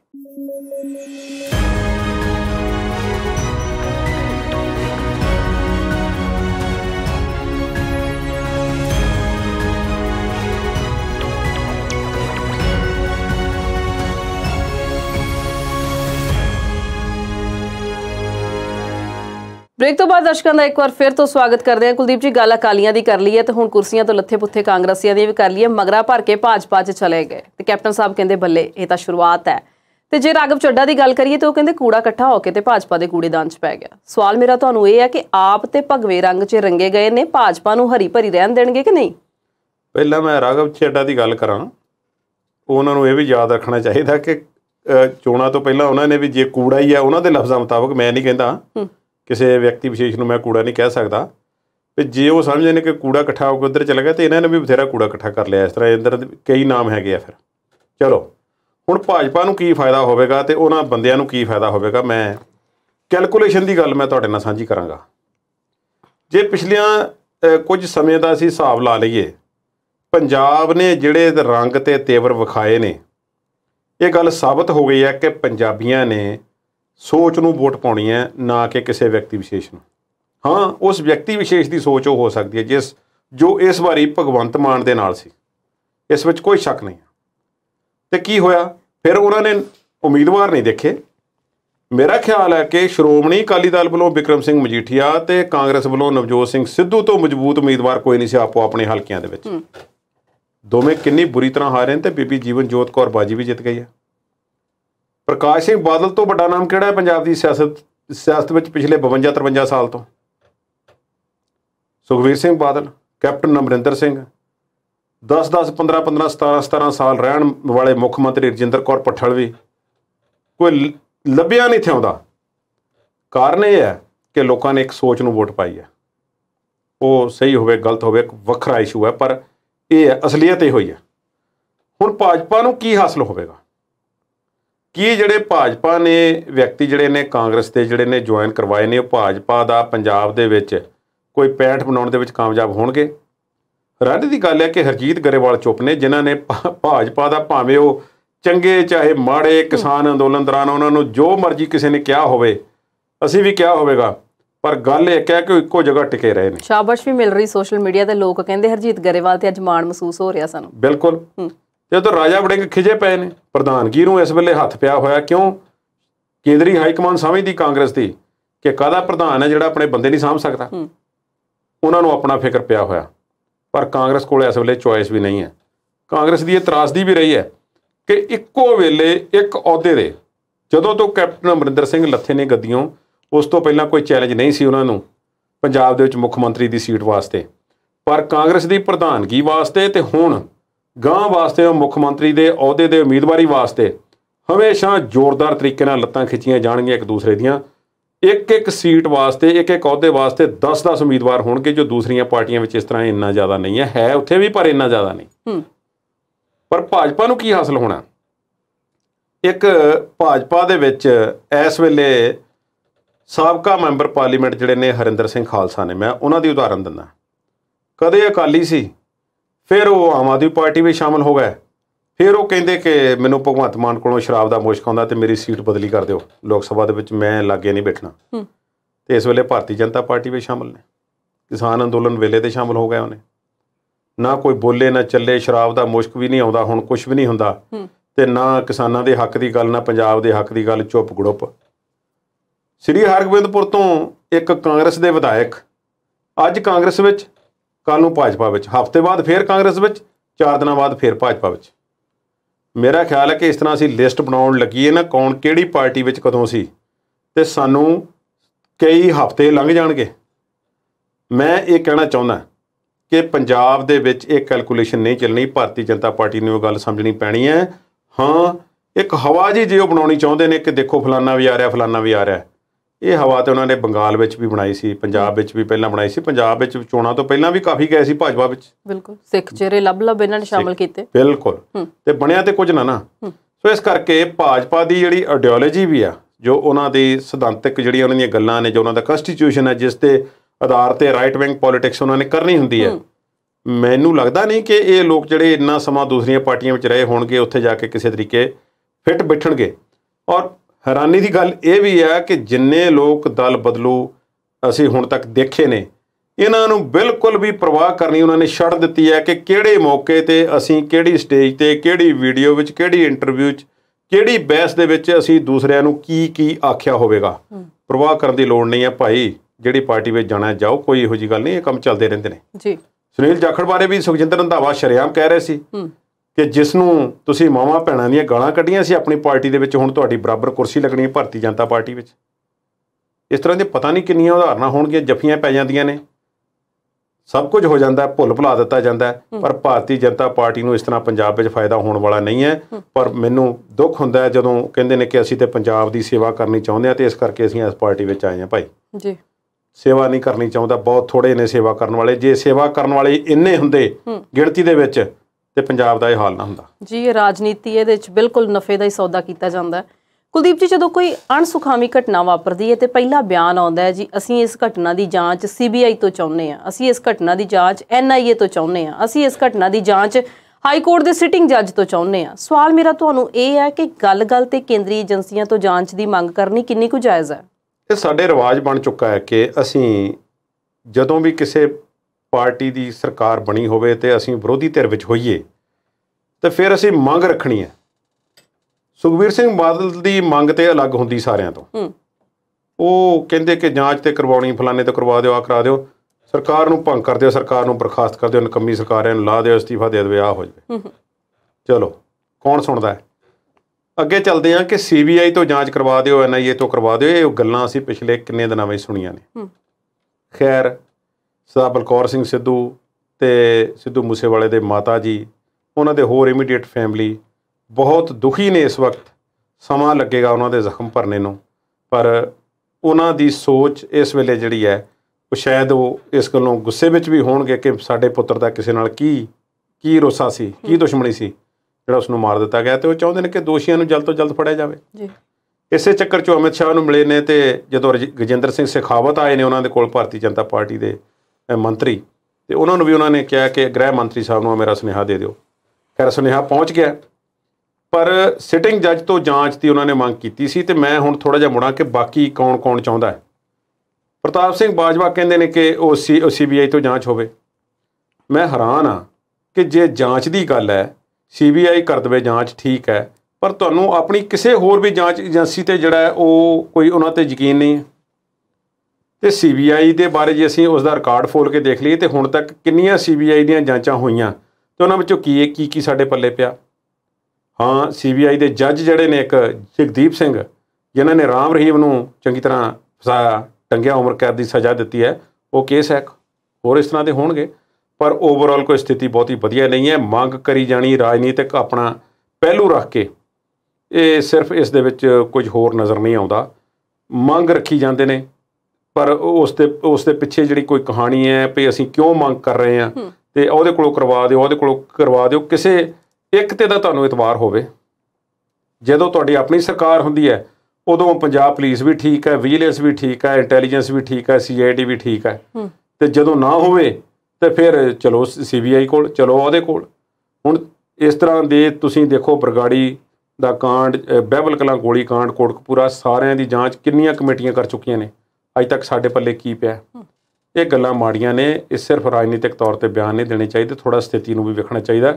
ਜਾਂਚ ਚੱਲ ਰਹੀ ਹੈ ਸਿੱਧੂ ਮੂਸੇਵਾਲੇ ਦੇ ਕੇਸ ਦੇ ਵਿੱਚ, ਪਰ ਬਹੁਤ ਵੱਡੀ ਇੱਕ ਗੇਮ ਨਜ਼ਰ ਇਸ ਦੇ ਪਿੱਛੇ ਆ ਰਹੀ ਹੈ, ਜੋ ਜਿਹੜੀ ਹੈ ਮੰਦਭਾਗੀ ਹੈ ਗੱਲ ਕਿ ਇਸ ਦਾ ਰਿਜ਼ਲਟ ਆ ਨਿਕਲਿਆ ਸਾਡੇ ਸਾਹਮਣੇ। ਤੇ ਉਸ ਵਿੱਚੋਂ ਕੋਈ CCTV ਦੀ ਫੁਟੇਜ ਹੈ, ਕੋਈ ਸ਼ਾਰਪ ਸ਼ੂਟਰ ਫੜ ਲਏ ਨੇ, ਕੋਈ ਦਿੱਲੀ ਤੋਂ ਹੈ, ਕੋਈ ਕਿਤੇੋਂ ਹੈ, ਕੋਈ ਕਿਤੇੋਂ ਹੈ। ਲਾਰੈਂਸ ਬਿਸ਼ਨੋਈ ਹੈ, ਉਸਦਾ ਇੱਕ ਸਚਿਨ ਬਿਸ਼ਨੋਈ ਹੈ, ਕਈਆਂ ਦੇ ਨਾਮ ਵੱਜ ਰਹੇ ਨੇ, ਕੋਈ ਕੈਨੇਡਾ ਬੈਠਾ ਹੋਇਆ, ਕੋਈ ਆਸਟ੍ਰੇਲੀਆ ਵਿੱਚੋਂ ਕਿਸੇ ਦਾ ਨਾਮ ਵੱਜ ਰਿਹਾ। ਸਾਰੀਆਂ ਤਾਰਾਂ ਜੁੜ ਰਹੀਆਂ ਨੇ ਹੌਲੀ ਹੌਲੀ, ਪਰ ਇਹ ਕਦੋਂ ਤੱਕ ਸਾਡੇ ਸਾਹਮਣੇ ਆਵੇਗਾ ਇਸ ਗੱਲ ਦਾ ਕੋਈ ਅੰਦਾਜ਼ਾ ਨਹੀਂ। ਪਰ ਥੋੜ੍ਹਾ ਜਿਹਾ ਸਮਾਂ ਦੇਣਾ ਚਾਹੀਦਾ। ਜੀ ਕੁਲਦੀਪ ਜੀ, ਕਹਿੰਦੇ ਵੀ ਜਦੋਂ ਕਿਸੇ 'ਚ ਫਿੱਕ ਪਾਉਣੀ ਹੋਵੇ ਨਾ ਤੇ ਗੱਲ ਫਿਰ ਪੈਸਿਆਂ ਦੀ ਤੋਰੋ। ਜੇ ਅੱਜ ਦੀ ਗੱਲ ਕਰੀਏ ਤੇ ਜਿਹੜਾ ਆਪਣਾ ਸੌਦਾ ਸਾਧ ਰਾਮ ਰਹੀਮ ਆ, ਉਹਦੀ ਕੁੜੀ ਹੈ ਅਮਰਪ੍ਰੀਤ ਇਨਸਾ, ਤੇ ਉਧਰੋਂ ਡੇਰੇ ਦੀ ਜਿਹੜੀ ਮੈਨੇਜਮੈਂਟ ਹੈ ਉਹਨਾਂ ਦੇ ਟਵੀਟ ਸਾਹਮਣੇ ਆਉਂਦੇ ਨੇ, ਕੋਈ ਪੈਸਿਆਂ ਦੇ ਲੈਣ ਦੇਣ ਨੂੰ ਲੈ ਕੇ ਰੌਲਾ ਆ। ਬਾਬਾ ਉਹਨਾਂ ਦਾ ਜੇਲ੍ਹ 'ਚ ਹੈ, ਇਹਨਾਂ ਦਾ ਕੀ ਖੋਹ ਲਿਆ ਕਿਸੇ ਨੇ? ਪੈਸੇ ਦਾ ਲੈਣ ਦੇਣ ਹੈ ਬਹੁਤ ਹੈ। ਡੇਰਾ ਜਿਹੜਾ ਸਿਰਸਾ ਹੈ ਇਸ ਦੇ ਵਿੱਚ ਪੈਸੇ ਦਾ ਹੀ ਤਾਂ ਪਸਾਰਾ ਹੈ। ਹੁਣ ਗੱਲਾਂ ਤੇ ਬਹੁਤ ਨਿਕਲ ਕੇ ਸਾਹਮਣੇ ਆਉਂਦੀਆਂ ਰਹੀਆਂ ਨੇ ਪਿਛਲੇ ਦਿਨਾਂ ਦੇ ਵਿੱਚ, ਪਰ ਜਦੋਂ ਤੋਂ ਬਾਬੇ ਨੂੰ ਪੈਰੋਲ ਮਿਲਣ ਲੱਗੀ ਹੈ ਫਿਰ ਥੋੜ੍ਹੇ ਜਿਹੇ ਹਾਲਾਤ ਬਦਲੇ ਨੇ। ਕਦੇ ਡੇਰੇ ਤੇ ਇਸ ਤਰ੍ਹਾਂ ਦਾ ਕੰਮ ਹੋ ਗਿਆ ਸੀ ਕਿ ਪੱਕੇ ਜਿੰਦੇ ਲੱਗ ਗਏ ਨੇ, ਹੁਣ ਉੱਥੇ ਕੋਈ ਜਾਂਦਾ ਨਹੀਂ। ਪਰ ਫਿਰ ਸਰਕਾਰਾਂ ਨੇ ਇਹ ਕਹਿ ਦਿੱਤਾ ਕਿ ਦੇਖੋ ਉਹਨਾਂ ਦੇ ਨਾਂ ਤੇ ਕਈ ਚੈਰੀਟੇਬਲ ਹਸਪਤਾਲ ਚੱਲਦੇ ਨੇ, ਫਲਾਨੀਆਂ ਚੀਜ਼ਾਂ ਚੱਲਦੀਆਂ ਨੇ, ਨੁਕਸਾਨ ਹੋਵੇਗਾ ਲੋਕਾਂ ਦਾ ਜੀ ਅਸੀਂ ਇਸ ਤਰ੍ਹਾਂ ਬੰਦ ਕਰ ਦਿੱਤੇ, ਉਹਨਾਂ ਨੂੰ ਚੱਲਦੇ ਰਹਿਣ ਦਿਓ। ਨਤੀਜਾ ਇਹ ਹੋਇਆ ਕਿ ਬਾਬੇ ਨੂੰ ਵੀ ਥੋੜ੍ਹੀ ਜ਼ਮਾਨਤ ਮਿਲਣ ਲੱਗ ਪਈ ਤੇ ਉੱਥੇ ਰੌਣਕਾਂ ਫਿਰ ਸ਼ੁਰੂ ਹੋ ਗਈਆਂ ਤੇ ਸਤਸੰਗ ਹੋਣੇ ਸ਼ੁਰੂ ਹੋ ਗਏ। ਡੇਰਾ ਪ੍ਰੇਮੀਆਂ ਦੇ ਸਾਹਮਣੇ ਥੋੜ੍ਹੀ ਜਿਹੀ ਸਥਿਤੀ ਭੰਬਲ-ਭੂਸੇ ਵਾਲੀ ਬਣੀ ਹੋਈ ਹੈ। ਜੇ ਡੇਰੇ ਦੇ ਪ੍ਰਬੰਧਕ ਤੇ ਰਾਮ ਰਹੀਮ ਦਾ ਸੌਦਾ ਸਾਧ ਦਾ ਪਰਿਵਾਰ ਜਿਹੜਾ ਇਸ ਵੇਲੇ ਆਪਸ ਵਿੱਚ ਟਵਿੱਟਰ ਵਾਰ ਦੇ ਵਿੱਚ ਉਲਝੇ ਹੋਏ ਜਾਪਦੇ ਨੇ, ਜਿਸ ਵਿੱਚ ਇਸ ਤਰ੍ਹਾਂ ਜਾਪਦਾ ਉਹਨਾਂ ਦੀ ਗੱਲ ਤੋਂ ਕਿਉਂਕਿ ਉਹ ਇੱਕ ਦੂਸਰੇ ਤੇ ਜਿਹੜੇ ਨੇ ਪੈਸੇ ਇਕੱਠੇ ਕਰਨ ਦੇ ਪਰਮਾਰਥ, ਜਿਸ ਨੂੰ ਉਹ ਲਫ਼ਜ਼ ਵਰਤ ਰਹੇ ਨੇ ਹਿੰਦੀ ਦੇ ਵਿੱਚ, ਕਿ ਦਾਨ ਦੇ ਨਾਂ 'ਤੇ ਜਾਂ ਸੇਵਾ ਦੇ ਨਾਂ 'ਤੇ ਜਿਹੜੇ ਪੈਸੇ ਨੇ ਉਹ ਡੇਰੇ ਵੱਲੋਂ ਜਾਂ ਤੇ ਸੌਦਾ ਸਾਧ ਦੀ ਫੈਮਿਲੀ ਇਕੱਠੀ ਕਰ ਰਹੀ ਸੀ ਤੇ ਜਾਂ ਡੇਰੇ ਵਾਲੇ ਇਕੱਠੇ ਕਰ ਰਹੇ ਸੀ, ਜੋ ਇੱਕ ਦੂਸਰੇ ਨੂੰ ਪਸੰਦ ਨਹੀਂ ਹੈ। ਉਹ ਉਹਨਾਂ ਵੱਲੋਂ ਵੱਖਰੇ ਵੱਖਰੇ ਬਿਆਨ ਜਾਰੀ ਕੀਤੇ ਜਾ ਰਹੇ ਨੇ, ਜਿਸ ਦੇ ਵਿੱਚ ਕੁਝ ਕੁੜੱਤਣ ਜਿਹੜੀ ਹੈ ਨਿਕਲ ਕੇ ਸਾਹਮਣੇ ਆ ਰਹੀ ਹੈ। ਹਾਂ, ਉਸ ਦੀ ਇੱਕ ਲੜਕੀ ਅਮਰੀਕਾ ਵੀ ਜਾ ਚੁੱਕੀ ਹੈ, ਕੋਈ ਦੂਸਰੀ ਫੈਮਿਲੀ ਇੱਥੇ ਵੀ ਹੈ, ਵਿੱਚੇ ਹਨੀਪ੍ਰੀਤ ਦਾ ਵੀ ਨਾਂ ਹੈ ਤੇ ਹੋਰ ਜਿਹੜੇ ਪ੍ਰਬੰਧਕ ਨੇ ਉਸ ਵੀ ਇਸ ਵਿੱਚ ਸ਼ਾਮਲ ਨੇ। ਪਰ ਰੌਲਾ ਗੋਲਾ ਪੈਸੇ ਦਾ ਪਿਆ ਹੋਇਆ ਔਰ ਉਹਨਾਂ ਵੱਲੋਂ ਕੁਝ ਸਫਾਈਆਂ ਦਿੱਤੀਆਂ ਜਾ ਰਹੀਆਂ ਨੇ। ਨਾਲ ਇੱਕ ਦੂਸਰੇ ਤੋਂ ਕਿਹਾ ਜਾ ਰਿਹਾ ਕਿ ਫਲਾਣੇ ਨੂੰ ਨਾ ਦਿਓ, ਫਲਾਣੇ ਨੂੰ ਨਾ ਦਿਓ, ਅਸੀਂ ਕਿਸੇ ਤੋਂ ਮੰਗਦੇ ਨਹੀਂ, ਅਸੀਂ ਇਸ ਤਰ੍ਹਾਂ ਨਹੀਂ ਕਰਦੇ। ਅਜੇ ਕੋਈ ਸੱਚ ਨਿਕਲ ਕੇ ਸਾਹਮਣੇ ਆਉਣ ਵਾਲਾ ਨਹੀਂ ਹੈ, ਪਰ ਇਸ ਤਰ੍ਹਾਂ ਦੇ ਕੰਮਾਂ ਦੇ ਵਿੱਚ ਹੋ ਜਾਂਦਾ ਹੈ। ਜਿਸ ਤਰ੍ਹਾਂ ਦੀਆਂ ਕਰਤੂਤਾਂ ਉੱਥੇ ਹੁੰਦੀਆਂ ਰਹੀਆਂ ਨੇ, ਇਹੋ ਜਿਹੀਆਂ ਗੱਲਾਂ ਕੋਈ ਬਹੁਤ ਵੱਡੀਆਂ ਨਹੀਂ। ਜੀ, ਅੱਜ ਦੀਆਂ ਅਹਿਮ ਖਬਰਾਂ ਦੀ ਜੇ ਗੱਲ ਕਰੀਏ ਤਾਂ ਖਬਰਾਂ ਤਾਂ ਹੋਰ ਵੀ ਬਹੁਤ ਨੇ, ਪਰ ਇਸ ਵੇਲੇ ਪ੍ਰੋਗਰਾਮ ਦਾ ਜਿਹੜਾ ਸਮਾਂ ਹੈ ਉਹ ਖਤਮ ਹੋ ਗਿਆ। ਕੁਲਦੀਪ ਜੀ, ਤੁਹਾਡਾ ਬਹੁਤ ਬਹੁਤ ਧੰਨਵਾਦ। ਉਮੀਦ ਕਰਦੇ ਹਾਂ ਕਿ ਸਾਡੇ ਦਰਸ਼ਕਾਂ ਨੂੰ ਸਾਡਾ ਅੱਜ ਦਾ ਇਹ ਪ੍ਰੋਗਰਾਮ ਚੰਗਾ ਲੱਗਿਆ ਹੋਵੇਗਾ। ਕੱਲ੍ਹ ਨੂੰ ਫਿਰ ਨਵੇਂ ਮੁੱਦਿਆਂ ਦੇ ਨਾਲ ਹਾਜ਼ਰੀ ਭਰਾਂਗੇ ਤੇ ਤੁਸੀਂ ਇਸੇ ਤਰ੍ਹਾਂ ਜੁੜੇ ਰਹਿਣਾ ਜੀ ਪੰਜਾਬੀ ਨੈਸ਼ਨਲ TV ਦੇ ਨਾਲ। ਉਮੀਦ ਤੁਹਾਡੀ, ਕੋਸ਼ਿਸ਼ ਸਾਡੀ।